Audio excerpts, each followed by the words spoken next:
ਅਸੀਂ ਅਰਦਾਸ ਦੀ ਗੱਲ ਸ਼ੁਰੂ ਕਰਨ ਲੱਗੇ ਹਾਂ। ਗੱਲ ਇੱਥੋਂ ਸ਼ੁਰੂ ਹੋਈ ਸੀ ਕਿ ਅਰਦਾਸ ਨੂੰ ਆਪਾਂ ਬੜਾ ਕੈਜੂਅਲੀ ਬੋਲ ਕੇ ਔਰ ਬਸ ਜਿੱਥੇ ਭਾਈ ਸਾਹਿਬ ਬੋਲਦੇ ਨੇ ਬੋਲਣਾ ਜੀ ਵਾਹਿਗੁਰੂ ਤੇ ਆਪਾਂ ਪਿੱਛੇ ਪਿੱਛੇ ਵਾਹਿਗੁਰੂ ਬੋਲ ਕੇ ਤੇ ਗੱਲ ਖਤਮ ਕਰਕੇ ਔਰ ਫਟਾਫਟ ਆਪਾਂ ਅਰਦਾਸ ਦੇ ਵਿੱਚ ਬਸ ਹਾਂਜੀ ਜੀ ਅਸੀਂ ਅਰਦਾਸ ਸ਼ਾਮਲ ਹੋ ਆਏ। ਅਰਦਾਸ ਦੇ ਵਿੱਚ ਸ਼ਾਮਲ ਹੋਣ ਦਾ ਮਤਲਬ ਇਹ ਹੈ ਕਿ ਅਰਦਾਸ ਦਾ ਕੱਲਾ ਕੱਲਾ ਅੱਖਰ ਤੁਹਾਡੀ ਰੂਹ ਦੇ ਅੰਦਰ ਉਤਰੇ। ਤੁਸੀਂ ਉਸ ਕੱਲੇ ਕੱਲੇ ਅੱਖਰ ਦੇ ਵਿੱਚੋਂ ਕੱਲੇ ਕੱਲੇ ਸ਼ਬਦ ਦੇ ਵਿੱਚੋਂ ਕੁਛ ਨਾ ਕੁਛ ਆਪਣੇ ਨਾਲ ਲੈ ਕੇ ਜਾਓ। ਜਦੋਂ ਅਸੀਂ ਗੁਰੂ ਨਾਨਕ ਦੀ ਗੱਲ ਕਰ ਰਹੇ ਹਾਂ ਤਾਂ ਗੁਰੂ ਨਾਨਕ ਪਾਤਸ਼ਾਹ ਦੀ ਗੱਲ ਕਰਦੇ ਸਮੇਂ ਸਾਨੂੰ ਜਪਜੀ ਸਾਹਿਬ ਤੇ ਆਉਣਾ ਪਊਗਾ। ਸਾਨੂੰ ਫਿਰ ਅਗਰ ਜੀਵਨ ਫਲਸਫੇ ਦੀ ਗੱਲ ਕਰਾਂਗੇ ਤਾਂ ਆਸਾ ਦੀ ਵਾਰ ਤੇ ਜਾਣਾ ਪਊਗਾ। ਸਾਨੂੰ ਪੋਲੀਟੀਕਲ ਉਹਨਾਂ ਦੇ ਆਈਡੀਆਜ਼ ਦੀ ਗੱਲ ਕਰਨੀ ਹੈ, ਸਾਨੂੰ ਬਾਬਰ ਬਾਣੀ ਵੇਖਣੀ ਪਊਗੀ। ਸੋ ਹਰ ਇੱਕ ਤਰੀਕੇ ਨਾਲ ਜਿਸ ਤਰੀਕੇ ਨਾਲ ਵੀ ਅਸੀਂ ਗੁਰੂ ਨਾਨਕ ਨੂੰ ਸਮਝਣ ਦੀ ਕੋਸ਼ਿਸ਼ ਕਰ ਰਹੇ ਹਾਂ ਤਾਂ ਸਾਨੂੰ ਗੁਰਬਾਣੀ ਦਾ ਹਵਾਲਾ ਲੈਣਾ ਹੀ ਪੈਣਾ।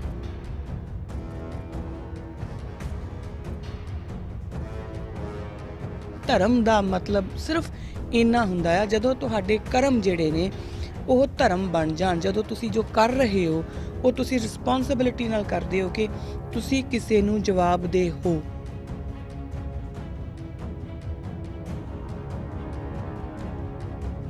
ਉਹ ਉਸ ਟਾਈਮ ਤੇ ਜਾ ਕੇ ਤੁਸੀਂ ਇੱਕ ਪ੍ਰੋਪਰ ਹਿਊਮਨ ਬੀਇੰਗ ਬਣਦੇ ਹੋ। ਉਦੋਂ ਤੁਸੀਂ ਇਨਸਾਨੀਅਤ ਵੱਲ ਜਾਂਦੇ ਹੋ। ਅਦਰਵਾਈਜ਼ ਇਨਸਾਨ ਤਾਂ ਸਾਰੇ ਹੀ ਪੈਦਾ ਹੁੰਦੇ ਆ।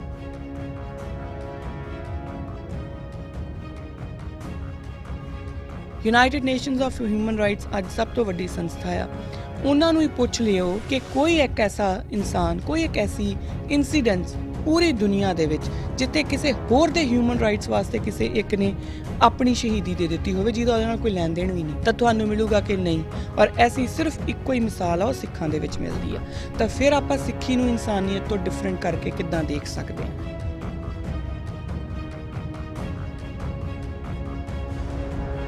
ਵਾਹਿਗੁਰੂ ਜੀ ਕਾ ਖਾਲਸਾ, ਵਾਹਿਗੁਰੂ ਜੀ ਕੀ ਫਤਿਹ। ਕਿਰਦਾਰੇ ਖਾਲਸਾ ਦੇ ਅੱਜ ਦੇ ਇਸ ਐਪੀਸੋਡ ਦੇ ਵਿੱਚ ਆਪ ਸਭ ਦਾ ਬਹੁਤ-ਬਹੁਤ ਸਵਾਗਤ ਹੈ।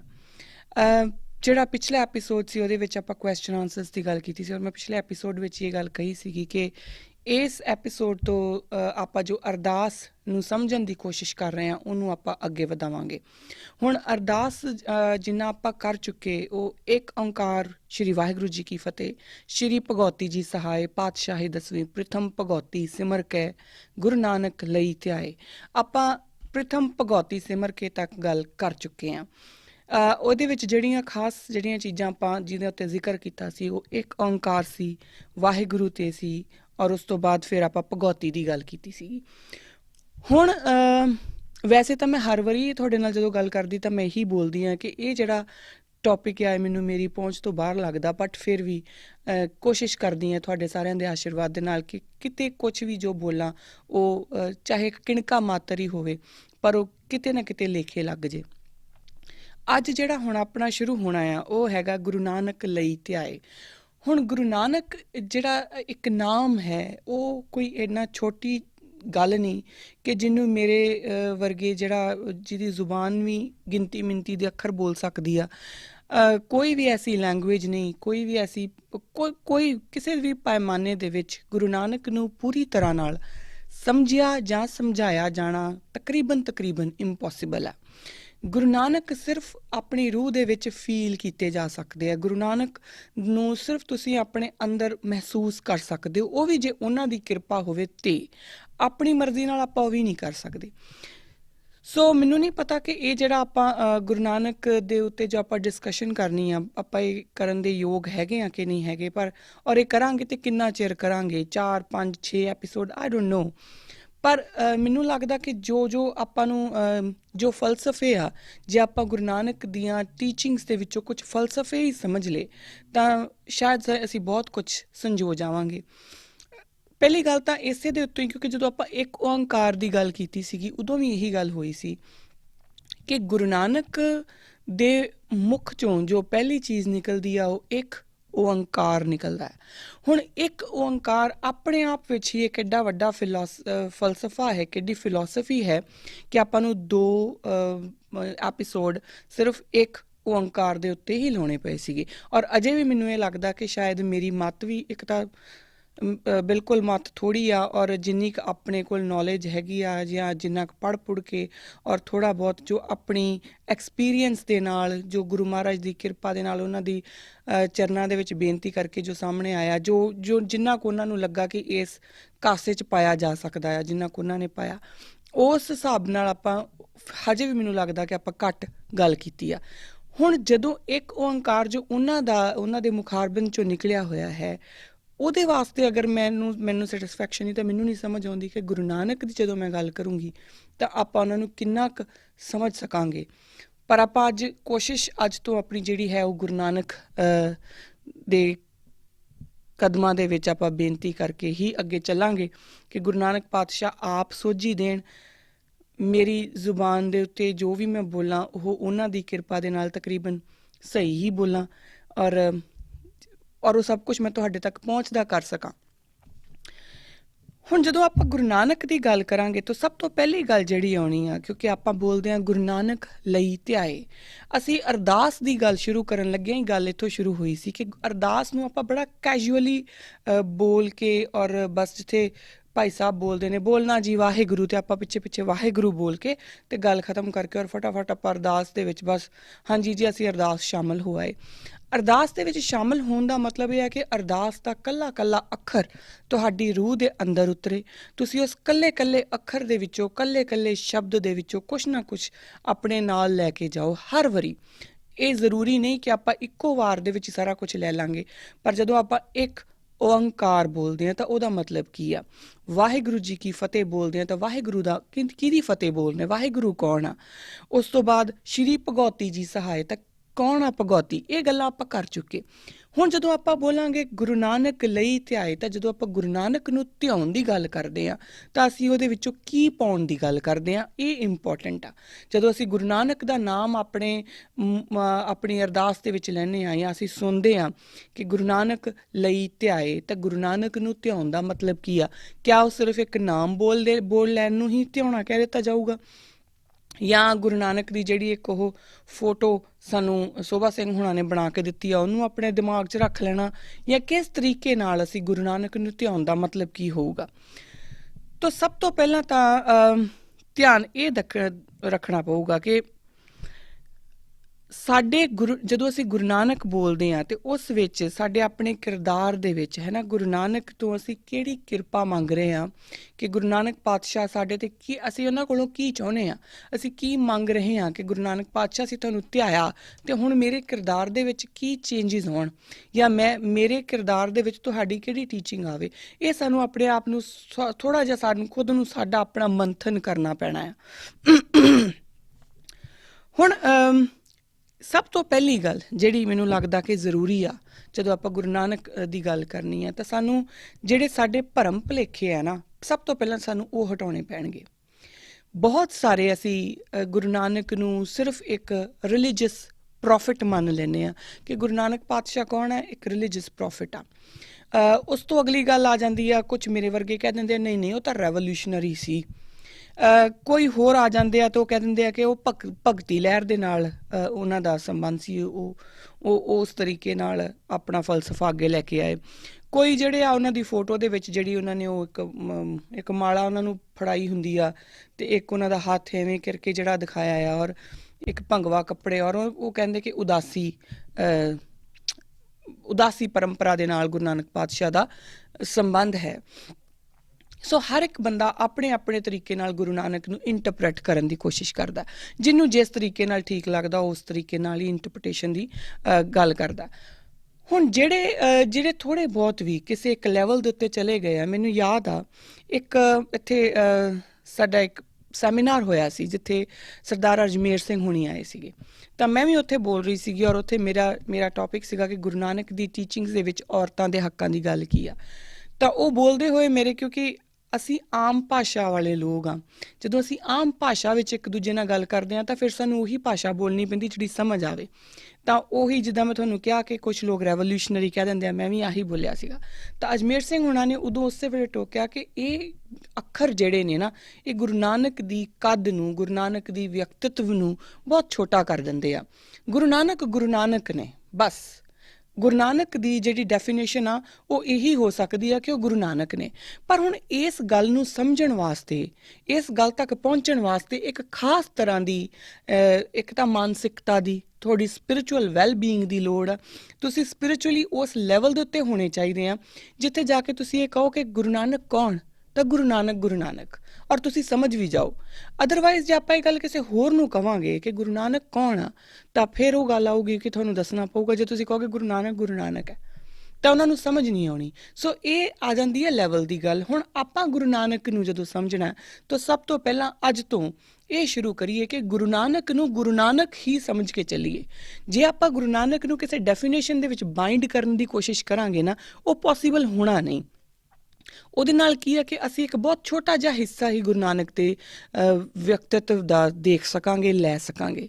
ਜੇ ਅਸੀਂ ਗੁਰੂ ਨਾਨਕ ਨੂੰ ਸਿਰਫ ਰੈਵੋਲਿਊਸ਼ਨਰੀ ਮੰਨਦੇ ਹਾਂ ਜਾਂ ਸਿਰਫ ਉਦਾਸੀ ਪਰੰਪਰਾ ਦੇ ਨਾਲ ਰਿਲੇਟਡ ਜਾਂ ਕੋਈ ਭਗਤੀ ਮੂਵਮੈਂਟ ਦੇ ਨਾਲ ਰਿਲੇਟਡ ਜਾਂ ਜਿਸ ਤਰੀਕੇ ਨਾਲ ਵੀ ਆਪਾਂ ਉਹਨਾਂ ਨੂੰ ਸਮਝਣ ਦੀ ਕੋਸ਼ਿਸ਼ ਕਰਦੇ ਹਾਂ ਇੱਕ ਹਿੱਸੇ ਦੇ ਵਿੱਚ, ਉਹ ਇੰਝ ਹੋਊਗਾ ਕਿ ਜਿੱਦਾਂ ਕਿ ਸਮੁੰਦਰ ਦੇ ਵਿੱਚੋਂ ਅਸੀਂ ਗਲਾਸ ਵੀ ਨਹੀਂ, ਇੱਕ ਚਮਚਾ ਭਰ ਕੇ, ਸ਼ਾਇਦ ਚਮਚੇ ਤੋਂ ਵੀ ਇੱਕ ਬੂੰਦ ਜਿਹੜੀ ਆ ਸਿਰਫ ਅਸੀਂ ਉਹੀ ਲੈ ਸਕੇ ਆ। ਤਾਂ ਇਸ ਕਰਕੇ ਸਭ ਤੋਂ ਪਹਿਲਾਂ ਆਪਣੇ ਉੱਤੋਂ ਮਿੱਟੀ ਝਾੜਨ ਲੱਗੇ ਆਪਾਂ ਇਹ ਕਹੀਏ ਕਿ ਗੁਰੂ ਨਾਨਕ ਕੌਣ, ਤਾਂ ਗੁਰੂ ਨਾਨਕ ਸਿਰਫ ਗੁਰੂ ਨਾਨਕ। ਹੁਣ ਉਸ ਤੋਂ ਅਗਲੀ ਗੱਲ, ਗੱਲਾਂ ਅੱਗੇ ਬਹੁਤ ਲੰਬੀਆਂ ਹੋ ਸਕਦੀਆਂ, ਗੱਲਾਂ ਇੰਜ ਵੀ ਹੋ ਸਕਦੀਆਂ ਕਿ ਜਦੋਂ ਆਪਾਂ ਗੁਰੂ ਨਾਨਕ ਨੂੰ ਸਮਝਣਾ ਆ ਤਾਂ ਗੁਰੂ ਨਾਨਕ ਦੀਆਂ ਸਿੱਖਿਆਵਾਂ ਨੂੰ ਕਿਸ ਤਰੀਕੇ ਨਾਲ ਸਮਝਣਾ, ਸਾਨੂੰ ਉੱਧਰ ਵੀ ਜਾਣਾ ਪਊਗਾ। ਗੁਰੂ ਨਾਨਕ ਨੂੰ ਅਸੀਂ ਉਹਨਾਂ ਦੀਆਂ ਜਨਮ ਸਾਖੀਆਂ ਦੇ ਵਿੱਚੋਂ ਸਮਝਣਾ ਜਾਂ ਉਹਨਾਂ ਦੀਆਂ ਜਿਹੜੀਆਂ ਉਹਨਾਂ ਦੀ ਬਾਣੀ ਲਿਖੀ ਆ ਉਹਦੇ ਵਿੱਚੋਂ। ਤਾਂ ਸਭ ਤੋਂ ਪਹਿਲੀ ਗੱਲ ਤਾਂ ਇਹ ਕਿ ਗੁਰੂ ਨਾਨਕ ਨੂੰ ਅਗਰ ਤੁਸੀਂ ਗੁਰੂ ਨਾਨਕ ਨੂੰ ਆਪਾਂ ਫੋਲੋ ਕਰਨ ਦੀ ਗੱਲ ਕਰਦੇ ਹਾਂ ਤਾਂ ਗੁਰੂ ਨਾਨਕ ਫੋਲੋ ਹੋਣਗੇ ਉਹਨਾਂ ਦੀ ਬਾਣੀ ਦੇ ਥਰੂ, ਜੋ ਕਿ ਗੁਰੂ ਗ੍ਰੰਥ ਸਾਹਿਬ ਮਹਾਰਾਜ ਦੇ ਵਿੱਚ ਦਰਜ ਹੈ। ਸਾਨੂੰ ਕੱਲੀ ਚੀਜ਼ ਜੋ ਗੁਰੂ ਨਾਨਕ ਦੀ ਜੀਵਨ ਕਾਲ ਦੇ ਨਾਲ ਰਿਲੇਟਡ ਹੈ ਉਹ ਸਾਨੂੰ ਗੁਰਬਾਣੀ ਦੇ ਵਿੱਚ ਮਿਲ ਜਾਂਦੀ, ਉਹਦਾ ਅੰਸ਼ ਗੁਰਬਾਣੀ ਦੇ ਵਿੱਚ ਮਿਲ ਜਾਂਦਾ। ਤਾਂ ਮੈਂ ਬੜੀ ਵਾਰੀ ਪਹਿਲਾਂ ਵੀ ਇਹ ਗੱਲ ਕਹਿ ਚੁੱਕੀ ਹਾਂ, ਦੁਬਾਰਾ ਇਹੀ ਗੱਲ ਕਹੂੰਗੀ ਕਿ ਸਾਡਾ ਜਿਹੜਾ ਫੁਰਕਾਨ ਹੈ, ਜੋ ਸਾਡਾ ਪੈਰਾਮੀਟਰ ਹੈ, ਉਹ ਸਿਰਫ ਗੁਰੂ ਗ੍ਰੰਥ ਸਾਹਿਬ ਮਹਾਰਾਜ ਹੋਣੇ ਚਾਹੀਦੇ ਆ। ਬੇਸ਼ੱਕ ਜਿਹੜੀਆਂ ਜੀਵਨ ਸਾਖੀਆਂ ਹੁੰਦੀਆਂ ਨੇ ਜਾਂ ਜੋ ਜਨਮ ਸਾਖੀਆਂ ਗੁਰੂ ਨਾਨਕ ਪਾਤਸ਼ਾਹ ਦੀਆਂ ਨੇ, ਉਹਨਾਂ ਵਿੱਚੋਂ ਵੀ ਅਸੀਂ ਬਹੁਤ ਕੁਝ ਲਵਾਂਗੇ, ਲੈ ਸਕਦੇ ਆ। ਪਰ ਉਹ ਜਨਮ ਸਾਖੀਆਂ ਜਿਹੜੀ ਅਕਸਰ ਇੱਕ ਡਿਬੇਟ ਚੱਲ ਪੈਂਦੀ ਹੈ ਨਾ ਕਿ ਇਹ ਤਾਂ ਗੱਪਾਂ ਆ, ਇਹ ਸੱਚ ਆ, ਇਹ ਝੂਠ ਆ, ਤਾਂ ਸਾਨੂੰ ਸਿਰਫ ਇਹ ਦੇਖਣਾ ਹੈ ਕਿ ਜਿਹੜੀ ਵੀ ਜਨਮ ਸਾਖੀ ਅਸੀਂ ਲਈ, ਕਿਆ ਉਹ ਜਨਮ ਸਾਖੀ ਗੁਰੂ ਗ੍ਰੰਥ ਸਾਹਿਬ ਮਹਾਰਾਜ ਦੇ ਪੈਰਾਮੀਟਰ ਦੇ ਉੱਤੇ ਖਰੀ ਉਤਰਦੀ ਆ। ਜੇ ਉਹ ਖਰੀ ਉਤਰਦੀ ਹੈ ਤਾਂ ਉਹ ਸੱਚੀ ਹੋਊਗੀ। ਜੇ ਉਹ ਖਰੀ ਨਹੀਂ ਉਤਰਦੀ ਤਾਂ ਫਿਰ ਆਪਾਂ ਉਹਨੂੰ ਡਾਊਟ ਕਰ ਸਕਦੇ ਹਾਂ ਜਾਂ ਅਸੀਂ ਉਹਨੂੰ ਕਹਿ ਸਕਦੇ ਹਾਂ ਕਿ ਮੈਂ ਇਹਨੂੰ ਨਹੀਂ ਮੰਨਦਾ।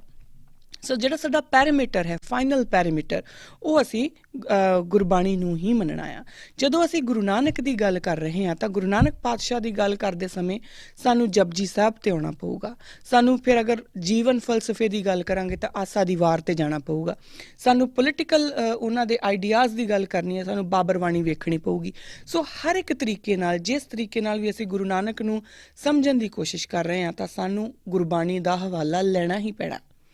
ਪਰ ਗੁਰਬਾਣੀ ਵੱਲ ਹੋਣ ਤੋਂ ਪਹਿਲਾਂ ਜਦੋਂ ਆਪਾਂ ਉਸ ਪਾਸੇ ਜਾਈਏ, ਉਸ ਤੋਂ ਪਹਿਲਾਂ ਸਾਨੂੰ ਕੁਝ ਕੁ ਗੱਲਾਂ ਦਾ ਧਿਆਨ ਰੱਖਣਾ ਬਹੁਤ ਜ਼ਰੂਰੀ ਆ ਕਿ ਇੱਕ ਓਵਰਆਲ ਕਨਸੈਪਟ ਜਿਹੜਾ ਅੱਜ ਦੇ ਐਪੀਸੋਡ ਦੇ ਵਿੱਚ ਆਪਾਂ ਡਿਸਕਸ ਕਰ ਰਹੇ ਹਾਂ, ਇੱਕ ਓਵਰਆਲ ਕਨਸੈਪਟ ਜਦੋਂ ਮੈਂ ਅਗਲੀ ਵਾਰੀ ਅਰਦਾਸ ਦੇ ਵਿੱਚ ਕਹਾਂ ਕਿ ਗੁਰੂ ਨਾਨਕ ਲਈ ਧਿਆਏ, ਤਾਂ ਉਦੋਂ ਮੈਂ ਆਪਣੇ ਆਪ ਨੂੰ ਕੀ ਮੈਸੇਜ ਦੇਵਾਂ ਕਿ ਤੂੰ ਗੁਰੂ ਨਾਨਕ ਨੂੰ ਧਿਆ ਲਿਆ ਤਾਂ ਹੁਣ ਤੇਰੇ ਕਿਰਦਾਰ ਦੇ ਵਿੱਚ ਆਹ ਚੀਜ਼ਾਂ ਤਾਂ ਪੱਕੀਆਂ ਹੋਣੀਆਂ ਚਾਹੀਦੀਆਂ। ਅਗਰ ਇਹ ਚੀਜ਼ਾਂ ਤੇਰੀ ਕਿਰਦਾਰ 'ਚ ਪੱਕੀਆਂ ਨਹੀਂ ਆਉਂਦੀਆਂ, ਇਹਦਾ ਮਤਲਬ ਹੈ ਕਿ ਤੂੰ ਗੁਰੂ ਨਾਨਕ ਲਈ ਧਿਆਏ ਜਿਹੜੀ ਉਹ ਲਾਈਨ ਸੀ ਅਰਦਾਸ ਦੇ ਵਿੱਚ ਜੋ ਤੂੰ ਬੋਲਿਆ, ਉਹ ਤੂੰ ਸਿਰਫ ਮੂੰਹ ਨਾਲ ਬੋਲਿਆ, ਕਰਮਾਂ ਨਾਲ ਜਾਂ ਮਨ ਦੇ ਨਾਲ ਤੂੰ ਨਹੀਂ ਬੋਲਿਆ। ਤਾਂ ਜਦੋਂ ਵੀ ਇਹ ਗੱਲ ਆਵੇ ਤਾਂ ਘੱਟੋ ਘੱਟ ਜਿਹੜੀਆਂ 3 ਚੀਜ਼ਾਂ ਦੇ ਉੱਤੇ ਆਪਾਂ ਗੱਲ ਕਰਨ ਲੱਗੇ ਹਾਂ, ਇਹ ਜ਼ਰੂਰ ਆਪਾਂ ਆਪਣੇ ਵੱਲ ਦੇਖ ਲਈਏ ਕਿ ਇਹ ਸਾਡੇ ਵਿੱਚ ਹੈਗੀਆਂ। ਦੇਖੋ, ਕੋਈ ਵੀ ਜਿਹੜਾ ਮੈਂ ਇਹ ਕਹੂੰਗੀ, ਇਨਲਾਈਟਨਡ ਤਾਂ ਬਹੁਤ ਵੱਡਾ ਵਰਡ ਹੋ ਜਾਂਦਾ। ਕੋਈ ਵੀ ਜਿਹੜਾ ਇੱਕ ਪੂਰਨ ਪੁਰਖ ਹੁੰਦਾ ਨਾ, ਪੂਰਨ ਪੁਰਖ, ਪੂਰਨ ਇਸਤਰੀ, ਪੂਰਨ ਇਨਸਾਨ, ਜਿਹੜੇ ਉਹਨਾਂ ਵਿੱਚ 3 ਚੀਜ਼ਾਂ ਜ਼ਰੂਰ ਹੁੰਦੀਆਂ। ਇੱਕ ਸੋਸ਼ਲ, ਰਿਲੀਜੀਅਸ ਔਰ ਪੋਲੀਟੀਕਲ। ਹੁਣ ਰਿਲੀਜੀਅਸ ਤੋਂ ਮੇਰਾ ਮਤਲਬ ਸਿਰਫ ਕੁਝ ਲੋਕ ਜਿਹੜੇ ਧਰਮ ਨੂੰ ਮੰਨਦੇ ਹੀ ਨਹੀਂ ਤਾਂ ਉਹ ਕਹਿਣਗੇ ਕਿ ਮੈਂ ਨਹੀਂ ਮੰਨਦਾ ਤਾਂ ਮਤਲਬ ਮੈਂ ਪੂਰਨ ਨਹੀਂ ਹੈਗਾ। ਤਾਂ ਰਿਲੀਜੀਅਸ ਤੋਂ ਭਾਵ ਇਹ ਹੁੰਦਾ ਤੁਹਾਡੀ ਸਪਿਰਿਚੁਅਲ ਵੈਲਬੀਇੰਗ, ਤੁਸੀਂ ਸਪਿਰਿਚੁਅਲੀ ਕਿੱਥੇ ਕੁ ਜੇ ਖੜੇ ਆ। ਹੁਣ ਸਪਿਰਿਚੁਅਲੀ ਜਦੋਂ ਆਪਾਂ ਗੱਲ ਕਰਾਂਗੇ ਤਾਂ ਇੱਕ ਬਹੁਤ ਵੱਡਾ ਸਬਜੈਕਟ ਆ, ਇਹ ਬਹੁਤ ਵੱਡੀ ਇੱਕ ਡਿਬੇਟ ਆ। ਇਹਦਾ ਮਤਲਬ ਇਹ ਨਹੀਂ ਆ ਕਿ ਤੁਸੀਂ ਕਿਸੇ ਪਰਮਾਤਮਾ ਨੂੰ ਮੰਨਦੇ ਹੋ ਕਿ ਨਹੀਂ ਮੰਨਦੇ, ਬਟ ਕਿਆ ਤੁਸੀਂ ਇਹ ਮੰਨਦੇ ਹੋ ਕਿ ਤੁਹਾਨੂੰ ਜਦੋਂ ਤੁਸੀਂ ਕੋਈ ਵੀ ਵਟ ਐਵਰ ਯੂ ਆਰ ਡੂਇੰਗ, ਕਿਆ ਤੁਸੀਂ ਉਹ ਇਹ ਸਮਝ ਕੇ ਕਰਦੇ ਹੋ ਕਿ ਤੁਸੀਂ ਗਾਈਡਡ ਹੋ, ਤੁਹਾਨੂੰ ਕੋਈ ਤਾਂ ਹੈ ਜੋ ਗਾਈਡ ਕਰ ਰਿਹਾ ਹੈ। ਜਦੋਂ ਤੁਸੀਂ ਆਪਣੇ ਜਿਹੜੇ ਤੁਹਾਡੇ ਕਰਮ ਹੈ, ਜਦੋਂ ਤੁਸੀਂ ਇਸ ਤਰੀਕੇ ਨਾਲ ਆਪਣੇ ਆਪ ਨੂੰ ਸਮਝਣ ਲੱਗ ਜਾਂਦੇ ਆ ਤਾਂ ਫਿਰ ਉਹ ਧਰਮ ਬਣ ਜਾਂਦੇ ਨੇ। ਉਹ ਕਰਮ ਜਿਹੜੇ ਉਹ ਤੁਹਾਡਾ ਧਰਮ ਬਣ ਜਾਂਦੇ ਨੇ। ਅਗਰ ਮੰਨ ਲਓ ਕਿ ਰਸਤੇ ਦੇ ਵਿੱਚ ਕੋਈ ਮਿਸ ਹੈਪਨਿੰਗ ਹੋਈ ਆ ਔਰ ਮੈਂ ਉੱਥੋਂ ਦੀ ਨਿਕਲਦੀ ਪਈ ਹਾਂ ਔਰ ਮੈਂ ਸੋਚਿਆ ਕਿ ਛੱਡ ਪਰੇ, ਮੇਰਾ ਕੀ ਲੈਣਾ ਦੇਣਾ। ਹੁਣ ਇਹ ਤਾਂ ਇੱਕ ਗੱਲ ਆ, ਪਰ ਅਗਰ ਮੈਨੂੰ ਲੱਗਦਾ ਆ ਕਿ ਨਹੀਂ, ਦੇਅਰ ਇਜ਼ ਸਮਬਡੀ ਜੋ ਮੈਨੂੰ ਦੇਖ ਰਿਹਾ ਆ ਔਰ ਮੈਨੂੰ ਇਹਦਾ ਜਵਾਬ ਦੇਣਾ ਪੈਣਾ ਆ, ਤਾਂ ਫਿਰ ਮੈਂ ਉੱਥੇ ਰੁਕੂੰਗੀ। ਉਹ ਮੇਰਾ ਧਰਮ ਬਣ ਜਾਊਗਾ। ਉਹ ਉੱਥੇ ਰੁਕਣਾ ਉਹ ਮੇਰਾ ਧਰਮ ਬਣ ਜਾਊਗਾ। ਚਲੇ ਜਾਣਾ ਮੇਰਾ ਕਰਮ ਵੀ ਹੋ ਸਕਦਾ ਸੀ, ਪਰ ਮੇਰਾ ਧਰਮ ਨਹੀਂ ਸੀ ਕਦੀ ਵੀ। ਧਰਮ ਜਿਹੜਾ ਹੁੰਦਾ ਆ, ਐਕਚੁਅਲੀ ਪ੍ਰੋਬਲਮ ਕੀ ਆ ਕਿ ਧਰਮ ਨੂੰ ਇੰਨਾ ਕੁ ਅਸੀਂ ਇੱਕ ਅਜੀਬ ਵਰਡ ਬਣਾ ਲਿਆ ਨਾ ਕਿ ਜਿਹੜੇ ਲੋਕਾਂ ਨੂੰ ਆਪਾਂ ਕਹਿੰਦੇ ਕਿ ਲੋਕ ਬੜੇ ਧਾਰਮਿਕ ਹੈ, ਤਾਂ ਅਸੀਂ ਉਹਨਾਂ ਨੂੰ ਦੇਖਦੇ ਅੱਛਾ ਇਹ ਬੜੇ ਪਛੜੇ ਖਿਆਲਾਂ ਵਾਲੇ ਹੋਣੇ ਆ। ਫਿਰ ਜਿਹੜਾ ਕੋਈ ਧਾਰਮਿਕ ਆ ਉਹ ਆਰਥੋਡਾਕਸ ਹੋਣਾ ਆ, ਜਾਂ ਉਹਨੂੰ ਤਾਂ ਸਮਝ ਹੀ ਨਹੀਂ ਹੋਣੀ, ਉਹ ਰੈਸ਼ਨਲ ਨਹੀਂ ਹੋਣਾ, ਉਹ ਲੌਜੀਕਲ ਨਹੀਂ ਹੋਣਾ। ਅਸੀਂ ਇਹੋ ਜਿਹੇ ਵਰਡਸ ਦੇ ਨਾਲ ਉਹਨੂੰ ਕੋਨੋਟੇਸ਼ਨ ਦੇ ਦਿੱਤੀ ਆ ਧਰਮ ਨੂੰ। ਬੇਸਿਕਲੀ ਕਰਮ ਤੁਹਾਡਾ ਧਰਮ ਉਦੋਂ ਬਣਦਾ ਆ ਜਦੋਂ ਤੁਹਾਨੂੰ ਲੱਗਦਾ ਆ ਕਿ you are answerable to somebody. ਅਸੀਂ ਆਪਣੇ ਆਫਿਸ ਦੇ ਵਿੱਚ ਕੰਮ ਕਰਦੇ ਹਾਂ, ਅਸੀਂ ਆਪਣੇ ਘਰਾਂ ਦੇ ਵਿੱਚ ਕੰਮ ਕਰਦੇ ਹਾਂ। ਆਫਿਸ ਦੇ ਵਿੱਚ ਜਦੋਂ ਅਸੀਂ ਕੰਮ ਕਰਦੇ ਹਾਂ ਤਾਂ ਸਾਡਾ ਜਿਹੜਾ ਇੱਕ ਡੈਡਲਾਈਨਸ ਹੁੰਦੀਆਂ, ਅਸੀਂ ਹਮੇਸ਼ਾ ਡੈਡਲਾਈਨਸ ਦੇ ਉੱਤੇ ਕੰਮ ਕਿਉਂ ਕਰਦੇ, ਕਿਉਂ ਰਸ਼ ਕਰਦੇ ਹਾਂ ਕਿ ਇਹ ਕੰਮ ਡੈਡਲਾਈਨ ਦੇ ਉੱਤੇ ਵੀ ਹੋਣਾ ਚਾਹੀਦਾ ਔਰ ਇਹਦੀ ਕੁਆਲਿਟੀ ਵੀ ਪ੍ਰੋਪਰ ਹੋਣੀ ਚਾਹੀਦੀ। ਬਿਕਾਜ਼ ਸਾਨੂੰ ਪਤਾ ਕਿ ਸਾਡੇ ਉੱਪਰ ਕੋਈ ਹੈਗਾ ਜਿਹਨੇ ਸਾਨੂੰ ਪੁੱਛ ਲੈਣਾ ਕਿ ਇਹ ਕੰਮ ਤੈਨੂੰ ਦਿੱਤਾ ਸੀਗਾ, ਤੂੰ ਇਹਦਾ ਕੀ ਕੀਤਾ ਆ, ਰਾਈਟ।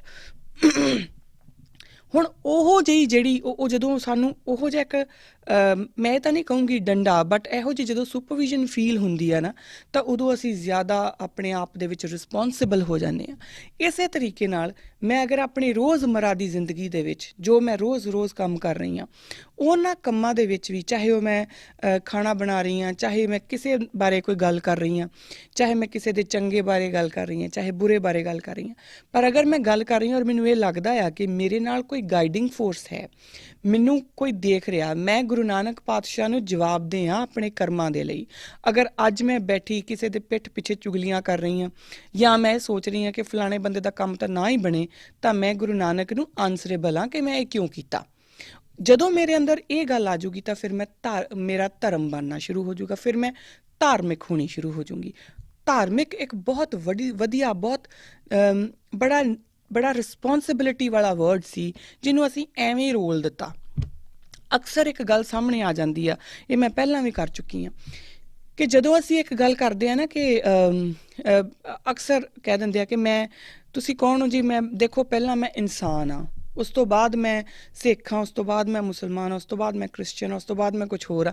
ਇਹ ਗੱਲਾਂ ਅਕਸਰ ਆਮ ਚੱਲਣ ਲੱਗ ਜਾਂਦੀਆਂ। ਕਿਉਂਕਿ ਅਸੀਂ ਇੱਕ ਸੋਚ ਲਿਆ ਕਿ being human is the best thing. ਬਿਲਕੁਲ ਠੀਕ ਗੱਲ ਆ, being human is the best thing. ਪਰ ਅਗਰ ਹੁਣ ਕੋਈ ਮੈਨੂੰ ਪੁੱਛੇ ਕਿ ਤੂੰ ਪਹਿਲਾਂ ਕੀ ਆ, ਤਾਂ ਮੇਰਾ ਜਵਾਬ ਹਮੇਸ਼ਾ ਹੀ ਇਹ ਰਹਿੰਦਾ ਆ ਕਿ ਮੈਂ ਪਹਿਲਾਂ ਸਿੱਖਿਆ, ਉਸ ਤੋਂ ਬਾਅਦ ਇਨਸਾਨ ਆ। ਉਹਦਾ ਕਾਰਨ ਕੀ ਆ? ਦੇਖੋ, ਜਦੋਂ ਮੈਂ ਪੈਦਾ ਹੋਈ ਸੀ ਤਾਂ ਉਹੀ ਆਪਾਂ ਸਾਰੇ ਮਾਸ ਔਰ ਹੱਡੀਆਂ ਤੇ ਬਲੱਡ ਇਹਦੇ ਹੀ ਬਣੇ ਹੁੰਦੇ ਆ, ਹੈ ਨਾ। We all are made up of all those 3 things. ਕੋਈ ਵੀ ਬੰਦਾ ਵੱਖਰਾ ਨਹੀਂ ਹੁੰਦਾ। ਤੋ ਆਪਾਂ ਸਾਰੇ ਪੈਦਾ ਤਾਂ ਇਨਸਾਨ ਹੀ ਹੁੰਦੇ ਆ ਨਾ। ਆਪਾਂ ਅਗਰ ਇਸ ਰੇਸ ਨੂੰ ਅਗਰ ਆਪਾਂ ਇਨਸਾਨ ਕਹਿੰਦੇ ਆ ਤਾਂ ਇਹ ਸਾਰੇ ਪੈਦਾ ਤਾਂ ਇਨਸਾਨ ਹੀ ਹੁੰਦੇ ਆ। ਉਸ ਤੋਂ ਬਾਅਦ ਐਸਾ ਕੀ ਘਟਦਾ ਆ ਕਿ ਕੋਈ ਇੱਕ ਇਨਸਾਨ ਜਿਹੜਾ ਆ ਉਹ ਹਿਟਲਰ ਬਣ ਜਾਂਦਾ ਆ। ਚਲੋ ਹਿਟਲਰ ਨੂੰ ਛੱਡੋ, ਕੋਈ ਇੱਕ ਐਸਾ, ਕਿਉਂਕਿ ਹਿਟਲਰ ਫਿਰ ਕਹਿ ਦਾਂਗੇ ਵੀ ਉਹ ਧਰਮ ਦੇ ਨਾਲ ਸ਼ਾਇਦ ਰਿਲੇਟਡ ਸੀ, ਤਾਂ ਕੋਈ ਐਸਾ ਜੋ ਬੰਦਾ ਸਟੈਲਿਨ ਬਣ ਜਾਂਦਾ, ਜਿਹਦੀ ਰੈੱਡ ਆਰਮੀ ਜਿਹੜੀ ਆ ਉਹ ਕੀ ਨਹੀਂ ਕਰਦੀ, ਸਾਨੂੰ ਸਾਰਿਆਂ ਨੂੰ ਇਹ ਪਤਾ ਆ, ਇਹ ਇਤਿਹਾਸ ਗਵਾਹ ਆ। ਕੋਈ ਬੰਦਾ ਜਿਹੜਾ ਉਹ ਧਰਮ ਨੂੰ ਮੰਨਦਾ ਵੀ ਨਹੀਂ, ਪਰ ਫਿਰ ਵੀ ਉਹ ਬੜਾ ਅਜੀਬ, ਬੜੇ ਡਿਫਰੈਂਟ ਤਰੀਕੇ ਨਾਲ ਉਹ ਕ੍ਰਿਮੀਨਲ ਵੀ ਹੋ ਜਾਂਦਾ। ਉਹ ਬੇਸਿਕਲੀ ਕੀ ਹੁੰਦਾ ਹੈ, ਤਾਂ ਸਾਰੇ ਇਨਸਾਨ ਹੀ। ਫਿਰ ਬਦਲਦਾ ਕੀ ਆ? ਬਦਲਦੀਆਂ ਹੈ ਤੁਹਾਡੀਆਂ ਟੀਚਿੰਗਸ। ਜਦੋਂ ਤੱਕ ਮੈਂ ਸਿਰਫ ਇਨਸਾਨ ਸੀ ਨਾ, ਮੇਰੇ ਅੰਦਰ ਹਰ ਤਰ੍ਹਾਂ ਦੇ ਸ਼ਾਇਦ ਵਿਕਾਰ ਵੀ ਸੀ, ਗਲਤੀਆਂ ਵੀ ਸੀ। ਮੈਂ ਨਹੀਂ ਕਹਿ ਰਹੀ ਕਿ ਗਲਤੀਆਂ ਤੋਂ ਮੈਂ ਮੁਕਤ ਹੋ ਗਈ, ਕਿਉਂਕਿ ਹਜੇ ਪੂਰੀ ਤਰ੍ਹਾਂ ਨਾਲ ਆਪਾਂ ਸਿੱਖ ਹੋਏ ਨਹੀਂ। ਜਿਸ ਦਿਨ ਸਿੱਖ ਹੋ ਗਏ ਉਸ ਦਿਨ ਫਿਰ ਚਿਹਰੇ ਤੋਂ ਪਤਾ ਲੱਗ ਜਾਣਾ ਕਿ ਇਹ ਹੁਣ ਬਦਲ ਗਏ, ਇੱਥੇ ਗੇਮ ਹੋ ਗਈ, ਹੈ ਨਾ। ਇਹਦੇ ਵਿੱਚ ਹੁਣ ਇੰਪਰੂਵਮੈਂਟ ਦੀ ਕੋਈ ਲੋੜ ਨਹੀਂ ਰਹੀ, ਜਦੋਂ ਫਿਰ ਫੇਸ ਤੋਂ ਨਜ਼ਰ ਆ ਜਾਣਾ। ਪਰ ਜਦੋਂ ਤੱਕ ਮੈਂ ਸਿਰਫ ਇੱਕ ਇਨਸਾਨ ਸੀ ਤਾਂ ਮੇਰੇ 'ਚ ਹਰ ਇੱਕ ਤਰ੍ਹਾਂ ਦੀਆਂ ਮੈਨੂੰ ਚੁਗਲੀ, ਮੈਂ ਕੰਪੀਟੀਸ਼ਨ, ਅਨਹੈਲਦੀ ਕੰਪੀਟੀਸ਼ਨ ਦੇ ਵਿੱਚ ਵੀ ਤੁਸੀਂ ਹੁੰਦੇ ਹੋ। ਬਟ ਦੈਨ ਜਦੋਂ ਸਿੱਖੀ ਦੇ ਲੜ ਲੱਗੀ ਹਾਂ, ਉਸ ਤੋਂ ਬਾਅਦ ਜਦੋਂ ਮੈਨੂੰ ਸਮਝ ਲੱਗਣਾ ਸ਼ੁਰੂ ਹੋਇਆ ਕਿ ਅੱਛਾ ਮੇਰਾ ਗੁਰੂ ਮੈਨੂੰ ਕੀ ਕਹਿ ਰਿਹਾ, ਤਾਂ ਉਸ ਤੋਂ ਬਾਅਦ ਚੀਜ਼ਾਂ ਬਦਲਣੀਆਂ ਸ਼ੁਰੂ ਹੋਈਆਂ। ਫਿਰ ਮੈਨੂੰ ਲੱਗਦਾ ਕਿ ਮੈਂ ਇਨਸਾਨੀਅਤ ਵੱਲ ਤਾਂ ਉਦੋਂ ਗਈ ਹਾਂ, ਪਹਿਲਾਂ ਮੈਂ ਸਿੱਖੀ ਵੱਲ ਆਈ ਹਾਂ, ਉਸ ਤੋਂ ਬਾਅਦ ਸਿੱਖੀ ਨੇ ਮੈਨੂੰ ਇਨਸਾਨੀਅਤ ਦੇ ਰਾਹ 'ਤੇ ਤੋਰਿਆ। ਹੁਣ ਇਹੀ ਚੀਜ਼ਾਂ ਆਪਾਂ ਆਮ ਜ਼ਿੰਦਗੀ ਦੇ ਵਾਸਤੇ ਵੀ ਦੇਖ ਸਕਦੇ ਹਾਂ। ਕੋਈ ਸਪੋਰਟਸਮੈਨ ਆ, ਉਹ ਹੋ ਸਕਦਾ ਜਦੋਂ ਸਪੋਰਟਸਮੈਨ ਨਹੀਂ ਸੀ ਉਸ ਤੋਂ ਪਹਿਲਾਂ ਇਨਸਾਨ ਤਾਂ ਉਹ ਪਹਿਲਾਂ ਵੀ ਸੀਗਾ, ਬਟ ਉਹਦੇ 'ਚ ਜਿਹੜਾ ਉਹ ਸਪੋਰਟਸਮੈਨ ਸਪਿਰਿਟ ਨਾ ਹੋਵੇ ਪਹਿਲਾਂ। ਪਰ ਜਦੋਂ ਸਪੋਰਟਸਮੈਨ ਬਣ ਗਿਆ, ਉਹ ਇੱਕ ਰੂਲਸ ਐਂਡ ਰੈਗੂਲੇਸ਼ਨਸ ਦੇ ਅੰਡਰ ਰਿਹਾ, ਤਾਂ ਉਹਦੇ 'ਚ ਉਹ ਸਪੋਰਟਸਮੈਨ ਸਪਿਰਿਟ ਆ ਗਈ। ਸਿਰਫ ਇੱਕ ਪਾਸਾ ਆਇਆ ਸਪੋਰਟਸਮੈਨ ਸਪਿਰਿਟ ਦਾ। ਤਾਂ ਉਸ ਤੋਂ ਬਾਅਦ ਜਦੋਂ ਉਹ ਨਿਕਲੂਗਾ, ਉਹ ਆਪਣੀ ਲਾਈਫ ਨੂੰ ਵੀ ਉਸੇ ਤਰੀਕੇ ਨਾਲ ਦੇਖੂਗਾ। ਉਹ ਹਰ ਖਿੱਤੇ ਦੇ ਵਿੱਚ ਉਹ ਸਪੋਰਟਸਮੈਨ ਸਪਿਰਿਟ ਜਿਹੜੀ ਆ ਉਹ ਨਾਲ ਲੈ ਕੇ ਚੱਲੂਗਾ। ਸੋ ਉਹ ਉਹਦਾ ਧਰਮ ਬਣ ਗਿਆ। ਇਸੇ ਤਰੀਕੇ ਨਾਲ ਸੋ ਜਿਹੜਾ ਧਰਮ ਵਰਡ ਹੈ ਨਾ, ਆਪਾਂ ਸਭ ਤੋਂ ਪਹਿਲਾਂ ਤਾਂ ਇਹਨੂੰ ਸਮਝਣਾ ਸ਼ੁਰੂ ਕਰੀਏ ਅਤੇ ਇਹਨੂੰ ਆਪਾਂ ਬਹੁਤਾ ਨੈਗੇਟਿਵ ਨਾ ਮੰਨਣਾ ਸ਼ੁਰੂ ਕਰੀਏ, ਕਿਉਂਕਿ ਲੋਕ ਇਸ ਧਰਮ ਤੁਸੀਂ ਜਦੋਂ ਕਿਸੇ ਨੂੰ ਕਹੋ ਜਾਂ ਤੁਹਾਨੂੰ ਲੋਕ ਅਕਸਰ ਦਿਖ ਜਾਣਗੇ ਜਿਹੜਾ ਤੁਹਾਡਾ ਮਜ਼ਾਕ ਵੀ ਉਡਾਉਣਗੇ, ਜਦੋਂ ਤੁਸੀਂ ਕਹੋਗੇ ਮੈਂ ਬੜੇ ਧਾਰਮਿਕ ਖਿਆਲਾਂ ਦਾ ਹਾਂ, ਤਾਂ ਤੁਹਾਨੂੰ ਦੇ ਲੁੱਕ ਡਾਊਨ ਟੂ ਯੂ ਕਿ ਲੈ ਅੱਛਾ ਫਿਰ ਦਾ ਮਤਲਬ ਇਹਦੇ ਦਿਮਾਗ 'ਚ ਕੁਛ ਨਹੀਂ ਹੈਗਾ, ਇਹ ਰੈਸ਼ਨਲ ਨਹੀਂ ਹੈਗਾ। ਤਾਂ ਉਦੋਂ ਤੁਹਾਨੂੰ ਇਹ ਗੱਲ ਕਲੀਅਰ ਹੋਣੀ ਚਾਹੀਦੀ ਆ ਕਿ ਧਰਮ ਦਾ ਮਤਲਬ ਸਿਰਫ ਇੰਨਾ ਹੁੰਦਾ ਆ ਜਦੋਂ ਤੁਹਾਡੇ ਕਰਮ ਜਿਹੜੇ ਨੇ ਉਹ ਧਰਮ ਬਣ ਜਾਣ। ਜਦੋਂ ਤੁਸੀਂ ਜੋ ਕਰ ਰਹੇ ਹੋ ਉਹ ਤੁਸੀਂ ਰਿਸਪੋਂਸਿਬਿਲਿਟੀ ਨਾਲ ਕਰਦੇ ਹੋ ਕਿ ਤੁਸੀਂ ਕਿਸੇ ਨੂੰ ਜਵਾਬਦੇਹ ਹੋ, ਉਹ ਉਸ ਟਾਈਮ 'ਤੇ ਜਾ ਕੇ ਤੁਸੀਂ ਇੱਕ ਪ੍ਰੋਪਰ ਹਿਊਮਨ ਬੀਇੰਗ ਬਣਦੇ ਹੋ। ਉਦੋਂ ਤੁਸੀਂ ਇਨਸਾਨੀਅਤ ਵੱਲ ਜਾਂਦੇ ਹੋ। ਅਦਰਵਾਈਜ਼ ਇਨਸਾਨ ਤਾਂ ਸਾਰੇ ਹੀ ਪੈਦਾ ਹੁੰਦੇ ਆ।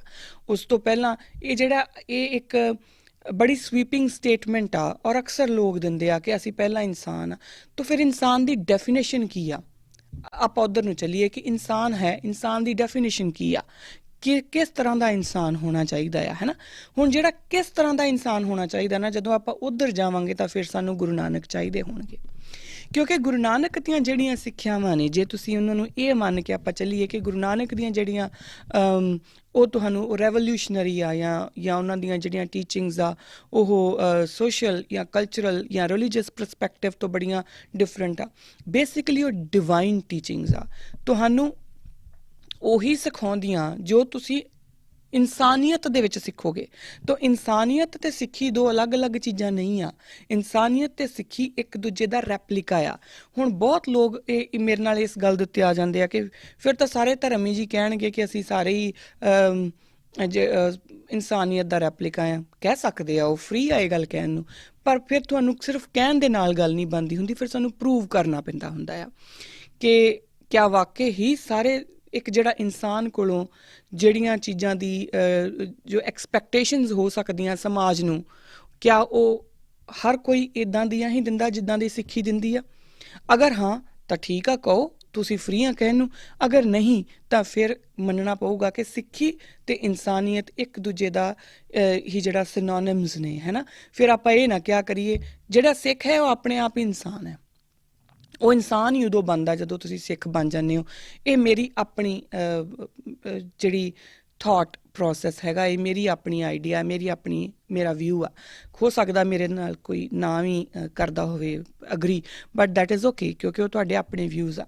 ਪਰ ਜਦੋਂ ਤੁਸੀਂ ਜਿਹੜੇ ਸਿੱਖੀ ਨੂੰ ਸਹੀ ਤਰੀਕੇ ਨਾਲ ਆਪਣੇ ਅੰਦਰ ਘੋਲ ਕੇ ਪੀ ਗਏ, ਜਿਹੜੇ ਸਮਝ ਗਏ, ਤਾਂ ਉਹ ਫਿਰ ਕਿਸੇ ਦੇ ਲਈ, ਕਿਸੇ ਦੇ ਜਨੇਊ ਦੇ ਖਾਤਰ ਆਪਣੇ ਆਪ ਨੂੰ ਉਹਨਾਂ ਨੇ ਆਪਣੇ ਗੁਰੂ ਤੋਂ ਪਹਿਲਾਂ ਸ਼ਹਾਦਤ ਵੀ ਦੇ ਦਿੱਤੀ।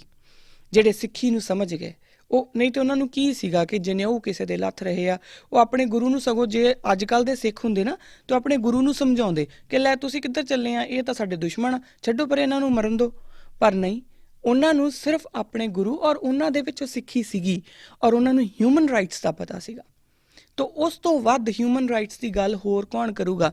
United nations of human rights ਅੱਜ ਸਭ ਤੋਂ ਵੱਡੀ ਸੰਸਥਾ ਆ। ਉਹਨਾਂ ਨੂੰ ਹੀ ਪੁੱਛ ਲਿਓ, ਜਿਨ੍ਹਾਂ ਦੀ ਵੀ ਉੱਥੇ ਪਹੁੰਚ ਹੈ, ਕਿ ਕੋਈ ਇੱਕ ਐਸਾ ਇਨਸਾਨ, ਕੋਈ ਇੱਕ ਐਸੀ ਇੰਸੀਡੈਂਟਸ ਪੂਰੀ ਦੁਨੀਆ ਦੇ ਵਿੱਚ ਜਿੱਥੇ ਕਿਸੇ ਹੋਰ ਦੇ ਹਿਊਮਨ ਰਾਈਟਸ ਵਾਸਤੇ ਕਿਸੇ ਇੱਕ ਨੇ ਆਪਣੀ ਸ਼ਹੀਦੀ ਦੇ ਦਿੱਤੀ ਹੋਵੇ, ਜਿਹਦਾ ਉਹਦੇ ਨਾਲ ਕੋਈ ਲੈਣ ਦੇਣ ਵੀ ਨਹੀਂ, ਤਾਂ ਤੁਹਾਨੂੰ ਮਿਲੂਗਾ ਕਿ ਨਹੀਂ। ਔਰ ਐਸੀ ਸਿਰਫ ਇੱਕੋ ਹੀ ਮਿਸਾਲ ਆ, ਉਹ ਸਿੱਖਾਂ ਦੇ ਵਿੱਚ ਮਿਲਦੀ ਆ। ਤਾਂ ਫਿਰ ਆਪਾਂ ਸਿੱਖੀ ਨੂੰ ਇਨਸਾਨੀਅਤ ਤੋਂ ਡਿਫਰੈਂਟ ਕਰਕੇ ਕਿੱਦਾਂ ਦੇਖ ਸਕਦੇ ਹਾਂ? ਤਾਂ ਜਿਹੜੀ ਪਹਿਲੀ ਗੱਲ ਜਦੋਂ ਆਪਾਂ ਕਹਿੰਦੇ ਆ ਗੁਰੂ ਨਾਨਕ ਲਈ ਧਿਆਏ, ਤਾਂ ਆਪਾਂ ਇਹ ਸਮਝ ਲਈਏ ਕਿ ਗੁਰੂ ਨਾਨਕ ਨੇ ਸਾਨੂੰ ਸਿੱਖੀ ਦਿੱਤੀ ਆ ਜਿਹੜੀ ਕਿ ਇਨਸਾਨੀਅਤ ਤੱਕ ਤੁਹਾਨੂੰ ਪਹੁੰਚਾਉਣ, ਤੁਹਾਨੂੰ ਇਨਸਾਨ ਤੋਂ ਜਿਹੜਾ ਤੁਸੀਂ ਪੈਦਾ ਹੋਏ ਆ ਨਾ ਇੱਕ ਸਰੀਰ, ਉਸ ਤੋਂ ਤੁਹਾਨੂੰ ਇਨਸਾਨ ਬਣਾਉਣ ਵੱਲ ਲੈ ਕੇ ਜਾਊਗੀ। ਤੋ ਇਸ ਚੀਜ਼ ਨੂੰ ਆਪਾਂ ਆਪਣੇ ਅੰਦਰ ਸਮਾ ਲਈਏ ਕਿ ਰਿਲੀਜੀਅਸ ਹੋਣਾ ਤੁਹਾਡੇ ਲਈ ਕੋਈ ਮਾੜੀ ਗੱਲ ਨਹੀਂ ਆ। ਸਿੱਖਾਂ ਦੇ ਵਿੱਚ ਇਹ ਜਿਹੜੀ ਇਨਫੀਰੀਓਰਿਟੀ ਕੰਪਲੈਕਸ ਇੰਨਾ ਜ਼ਿਆਦਾ ਕੁੱਟ-ਕੁੱਟ ਕੇ ਭਰ ਦਿੱਤਾ ਗਿਆ ਆ, ਔਰ ਅਸੀਂ ਪ੍ਰਭਾਵ ਹੀ ਲਿਆ ਹੈ ਕਿ ਜਦੋਂ ਵੀ ਅਸੀਂ ਕਹਿੰਦੇ ਆ ਤਾਂ ਅਸੀਂ ਸਭ ਤੋਂ ਵੱਧ ਇਹ ਸਿੱਖ ਹੀ ਕਹਿੰਦੇ ਆ ਕਿ ਅਸੀਂ ਪਹਿਲਾਂ ਇਨਸਾਨ ਆ, ਹੋਰ ਕੋਈ ਨਹੀਂ ਕਹਿੰਦਾ। ਸਾਰੇ ਕਹਿੰਦੇ ਆ ਆਮ ਕ੍ਰਿਸਚਨ, ਆਮ ਮੁਸਲਿਮ, ਔਰ ਬੜੇ ਪ੍ਰਾਊਡਲੀ ਕਹਿੰਦੇ ਆ। ਸਿਰਫ ਸਾਡੇ ਸਿੱਖ ਆ ਜੋ ਕਹਿੰਦੇ ਆ ਕਿ ਨਹੀਂ ਪਹਿਲਾਂ ਤਾਂ ਮੈਂ ਇਨਸਾਨ ਆ, ਉਸ ਤੋਂ ਬਾਅਦ ਮੈਂ ਸਿੱਖ ਹਾਂ। ਔਰ ਫਿਰ ਮੈਂ ਉਹਨਾਂ ਭਲਿਆ ਮਾਨਸਾਂ ਨੂੰ ਪੁੱਛਦੀ ਹਾਂ ਕਿ ਅੱਛਾ ਫਿਰ ਤੁਸੀਂ ਇਨਸਾਨ ਹੋ, ਇਹਦੀ ਡੈਫੀਨੇਸ਼ਨ ਦੱਸੋ, ਐਂਡ ਦੈਨ ਬਲੈਂਕ, ਕਿਉਂਕਿ ਡੈਫੀਨੇਸ਼ਨ ਕੀ ਆ ਇਨਸਾਨ ਹੋਣ ਦੀ। ਫਿਰ ਉਹੀ ਗੱਲ ਦੁਬਾਰਾ ਆ ਗਈ, ਹੈ ਨਾ। ਤਾਂ ਇੱਕ ਤਾਂ ਇਹ ਗੱਲ ਆਪਾਂ ਸਮਝ ਲਈਏ ਕਿ ਜੋ ਸਾਡੇ ਗੁਰੂ ਨੇ ਇੱਕ ਤੁਹਾਨੂੰ ਸਟਰਕਚਰ ਤਿਆਰ ਕਰਕੇ ਦੇ ਦਿੱਤਾ ਹੈ ਨਾ, ਉਹ ਕੋਈ ਹੋਰ ਨਹੀਂ ਦੇ ਸਕਦਾ। ਅਤੇ ਜੇ ਆਪਾਂ ਉਸ ਸਟਰਕਚਰ ਨੂੰ ਨਹੀਂ ਸੰਭਾਲ ਸਕੇ ਤਾਂ ਸਾਡੇ ਸਿਰ ਇਲਜ਼ਾਮ ਹੈ, ਉਹ ਗੁਰੂ ਦੇ ਸਿਰ ਇਲਜ਼ਾਮ ਨਹੀਂ, ਉਹ ਸਿੱਖੀ ਦੇ ਸਿਰ ਇਲਜ਼ਾਮ ਨਹੀਂ ਆਪਾਂ ਦੇ ਸਕਦੇ। ਬਹੁਤ ਸਾਰੇ ਲੋਕ ਕਹਿੰਦੇ ਨਹੀਂ ਜੀ ਆਹ ਦੇਖੋ ਬੜੇ ਸਾਰੇ ਸਿੱਖ ਆ ਉਹ ਇੱਦਾਂ ਕਰੀ ਜਾਂਦੇ ਆ। ਉਹ ਪ੍ਰੋਬਲਮ ਸਿੱਖਾਂ ਦੀ ਆ, ਸਿੱਖੀ ਦੀ ਪ੍ਰੋਬਲਮ ਨਹੀਂ ਆ। ਉਹ ਪ੍ਰੋਬਲਮ ਉਹਨਾਂ ਲੋਕਾਂ ਦੀ ਹੈ ਜੋ ਇਹ ਕੰਮ ਕਰ ਰਹੇ ਆ, ਜੋ ਕੁਝ ਗਲਤ ਕਰ ਰਹੇ ਆ। ਉਹ ਸਿੱਖੀ ਦੀ ਪ੍ਰੋਬਲਮ ਨਹੀਂ ਆ। ਤੁਸੀਂ ਅਗਰ ਗਲਤੀ ਕੱਢਣੀ ਆ ਤਾਂ ਸਿੱਖੀ ਦੇ ਵਿੱਚ ਕੱਢੋ, ਔਰ ਸਿੱਖੀ ਦੇ ਵਿੱਚ ਗਲਤੀ ਕੱਢਣ ਲਈ ਤੁਹਾਨੂੰ ਗੁਰੂ ਗ੍ਰੰਥ ਸਾਹਿਬ ਵੱਲ ਜਾਣਾ ਪਊਗਾ। ਅਤੇ ਗੁਰੂ ਗ੍ਰੰਥ ਸਾਹਿਬ ਤਾਂ ਇੱਕ ਐਸੀ ਮਾਨਵਤਾ ਦੀ ਗੱਲ ਕਰਦੇ ਆ ਕਿ ਤੁਸੀਂ ਉਹ ਹਿਊਮਨ ਰਾਈਟਸ ਦੀ ਗੱਲ ਕਰਦੇ ਆ, ਉਹ ਪੋਲੀਟਿਕਸ ਦੀ ਗੱਲ ਕਰਦੇ ਆ, ਉਹ ਰਿਲੀਜਨ ਦੀ ਗੱਲ ਕਰਦੇ, ਉਹ ਸਪਿਰਿਚੁਅਲ ਦੀ ਗੱਲ ਕਰਦੇ ਆ, ਔਰ ਬੋਡੀ ਦੀ ਗੱਲ ਹੀ ਨਹੀਂ ਕਰਦੇ, ਆਤਮਾ ਦੀ ਗੱਲ ਕਰਦੇ ਆ। ਹਰ ਇੱਕ ਤਰੀਕੇ ਨਾਲ ਉਹ ਤੁਹਾਨੂੰ ਉਹਦੇ ਵਿੱਚ ਇੱਕ ਗੁਰੂ ਜਿਸ ਤਰੀਕੇ ਨਾਲ ਪੂਰਨ ਗੁਰੂ ਸਮਝਾ ਸਕਦਾ, ਗੁਰੂ ਗ੍ਰੰਥ ਸਾਹਿਬ ਮਹਾਰਾਜ ਸਾਨੂੰ ਸਮਝਾਉਂਦੇ ਆ। ਖੈਰ ਫਿਰ ਵਾਪਸ ਆਈਏ, ਜਦੋਂ ਆਪਾਂ ਕਹਿਣਾ ਗੁਰੂ ਨਾਨਕ ਲਈ ਧਿਆਏ ਤਾਂ ਆਪਾਂ 3 ਚੀਜ਼ਾਂ ਵੱਲ ਧਿਆਨ ਦਈਏ। ਪਹਿਲੀ ਗੱਲ ਤਾਂ ਜਿਹੜੀ ਧਾਰਮਿਕ ਫਲਸਫੇ ਦੀ। ਹੁਣ ਗੁਰੂ ਨਾਨਕ ਨੂੰ ਧਾਰਮਿਕ ਫਲਸਫੇ ਤੋਂ ਅਲੱਗ ਨਹੀਂ ਕੀਤਾ ਜਾ ਸਕਦਾ। ਇਹ ਪਹਿਲਾਂ ਜੋ ਮੈਂ 10-15 ਮਿੰਟ ਲਾਏ ਆ ਕਿ ਧਰਮ ਨੂੰ, ਕਿਉਂਕਿ ਜਦੋਂ ਆਪਾਂ ਧਾਰਮਿਕ ਵਰਡ ਬੋਲ ਦਿੰਦੇ ਆ ਨਾ ਤਾਂ ਬਹੁਤ ਸਾਰੇ ਲੋਕ ਪਹਿਲਾਂ ਹੀ ਕਹਿੰਦੇ ਨਹੀਂ ਗੁਰੂ ਨਾਨਕ ਨੇ ਧਰਮ ਦੀ ਗੱਲ ਨਹੀਂ ਕੀਤੀ। ਗੁਰੂ ਨਾਨਕ ਨੇ ਧਰਮ ਦੀ ਗੱਲ ਕੀਤੀ ਆ, ਗੁਰੂ ਨਾਨਕ ਨੇ ਹੀ ਧਰਮ ਦੀ ਗੱਲ ਕੀਤੀ ਆ, ਕਿਉਂਕਿ ਉਹਨਾਂ ਨੇ ਹੀ ਆ ਕੇ ਬਾਬਰ ਨੂੰ ਕਿਹਾ ਆ ਕਿ ਤੂੰ ਜਾਬਰ ਹੈ ਔਰ ਇਹੀ ਧਰਮ ਹੈ। ਕਿਉਂਕਿ ਅਦਰਵਾਈਜ਼ ਉਹਨਾਂ ਨੂੰ ਕੀ ਲੋੜ ਪਈ ਸੀਗੀ, ਉਹਨਾਂ ਨੂੰ ਚੁੱਪ ਕਰਕੇ ਕਹਿੰਦੇ ਕਿ ਤੂੰ ਬਹੁਤ ਵਧੀਆ ਕਰ ਰਿਹਾ, ਠੀਕ ਹੈ ਨਾ, ਉਹਨਾਂ ਨੂੰ ਕੀ ਲੋੜ ਪਈ ਸੀ। ਪਰ ਉਹ ਬਕਾਇਦਾ ਉਹਦੀ ਕਚਹਿਰੀ ਦੇ ਵਿੱਚ ਜਾ ਕੇ ਬੋਲਦੇ ਆ ਕਿ ਤੂੰ ਜਾਬਰ ਹੈ, ਔਰ ਉਸ ਦੇ ਵਾਸਤੇ ਉਹ ਜੇਲ੍ਹ ਵੀ ਕੱਟਦੇ ਆ। ਸਭ ਤੋਂ ਵੱਡੀ ਗੱਲ ਤਾਂ ਇਹ ਆ, ਉਹ ਜੇਲ੍ਹ ਵੀ ਕੱਟਦੇ ਆ ਉਸ ਵਾਸਤੇ। ਸੋ ਉਹ ਧਰਮ ਹੈ, ਉਹ ਉਹਨਾਂ ਦਾ ਧਰਮ ਹੈ, ਔਰ ਉਹ ਧਰਮ ਉਹ ਸਾਨੂੰ ਦਿੰਦੇ ਆ। ਇਸ ਕਰਕੇ ਜਿਹੜਾ ਵਰਡ ਧਾਰਮਿਕ ਹੈ ਨਾ, ਆਪਾਂ ਗੁਰੂ ਨਾਨਕ ਨਾਲੋਂ ਡਿਫਰ ਨਹੀਂ ਕਰ ਸਕਦੇ।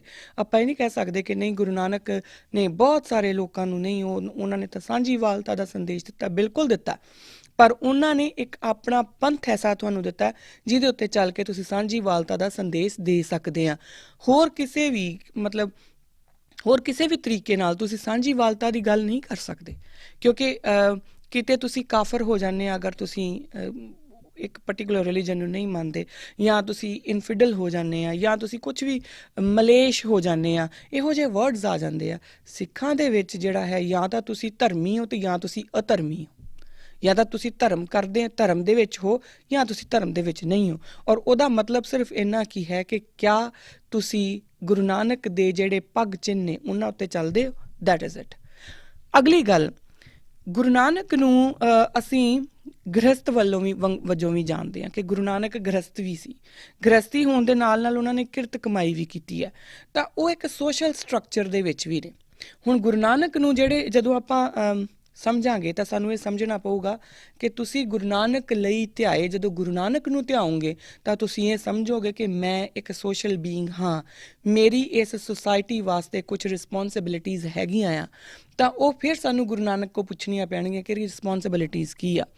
ਤੁਸੀਂ ਗ੍ਰਸਤ ਵੀ ਹੋਵੋਗੇ, ਤੁਸੀਂ ਆਪਣੀ ਫੈਮਿਲੀ ਦਾ ਵੀ ਦੇਖੋਗੇ, ਔਰ ਤੁਸੀਂ ਆਪਣੀ ਕਿਰਤ ਕਮਾਈ ਵੀ ਕਰੋਗੇ, ਪਰ ਉਹਦੇ ਨਾਲ ਨਾਲ ਅੰਜਨ ਮਾਹੇ ਨਿਰੰਜਨ ਰਹੀਏ ਵਾਲੀ ਗੱਲ ਫਿਰ ਗੁਰੂ ਨਾਨਕ ਪਾਤਸ਼ਾਹ ਤੁਹਾਨੂੰ ਦੱਸਣਗੇ ਕਿ ਤੁਸੀਂ ਇਹ ਸਭ ਕੰਮ ਕਰਦੇ ਹੋਏ, ਸੁਸਾਇਟੀ ਦੇ ਵਿੱਚ ਰਹਿੰਦੇ ਹੋਏ ਵੀ ਧਰਮ ਦੇ ਉੱਤੇ ਕਿੱਦਾਂ ਖੜੇ ਰਹਿਣਾ ਹੈ।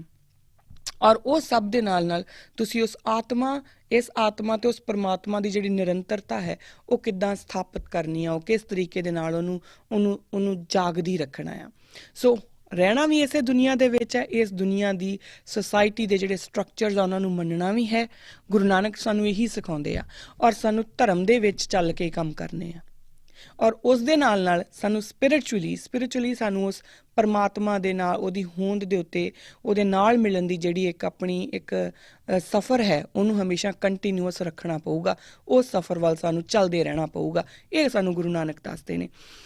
ਹੁਣ ਉਸ ਤੋਂ ਅਗਲੀ ਚੀਜ਼ ਆਉਂਦੀ ਆ ਕਿ ਗੁਰੂ ਨਾਨਕ ਪੋਲੀਟੀਕਲ ਵੀ ਨੇ, ਕਿਉਂਕਿ ਉਹ ਪੋਲੀਟਿਕਸ ਦੀ ਗੱਲ ਵੀ ਕਰਦੇ ਨੇ। ਹੁਣ ਗੁਰੂ ਨਾਨਕ ਲਈ ਧਿਆਏ ਜਦੋਂ ਆਪਾਂ ਗੱਲ ਕਰਾਂਗੇ ਤਾਂ ਇੱਕ ਚੀਜ਼ ਤਾਂ ਹੋ ਗਈ ਕਿ ਗੁਰੂ ਨਾਨਕ ਦਾ ਸਿੱਖ ਸੋਸ਼ਲ ਹੋਊਗਾ, ਗੁਰੂ ਨਾਨਕ ਦਾ ਸਿੱਖ ਰਿਲੀਜੀਅਸ ਹੋਊਗਾ, ਗੁਰੂ ਨਾਨਕ ਦਾ ਸਿੱਖ ਸਪਿਰਿਚੁਅਲ ਵੀ ਹੋਊਗਾ, ਤੇ ਇਹਦੇ ਨਾਲ ਗੁਰੂ ਨਾਨਕ ਦਾ ਸਿੱਖ ਜਿਹੜਾ ਉਹ ਪੋਲੀਟੀਕਲ ਵੀ ਹੋਊਗਾ।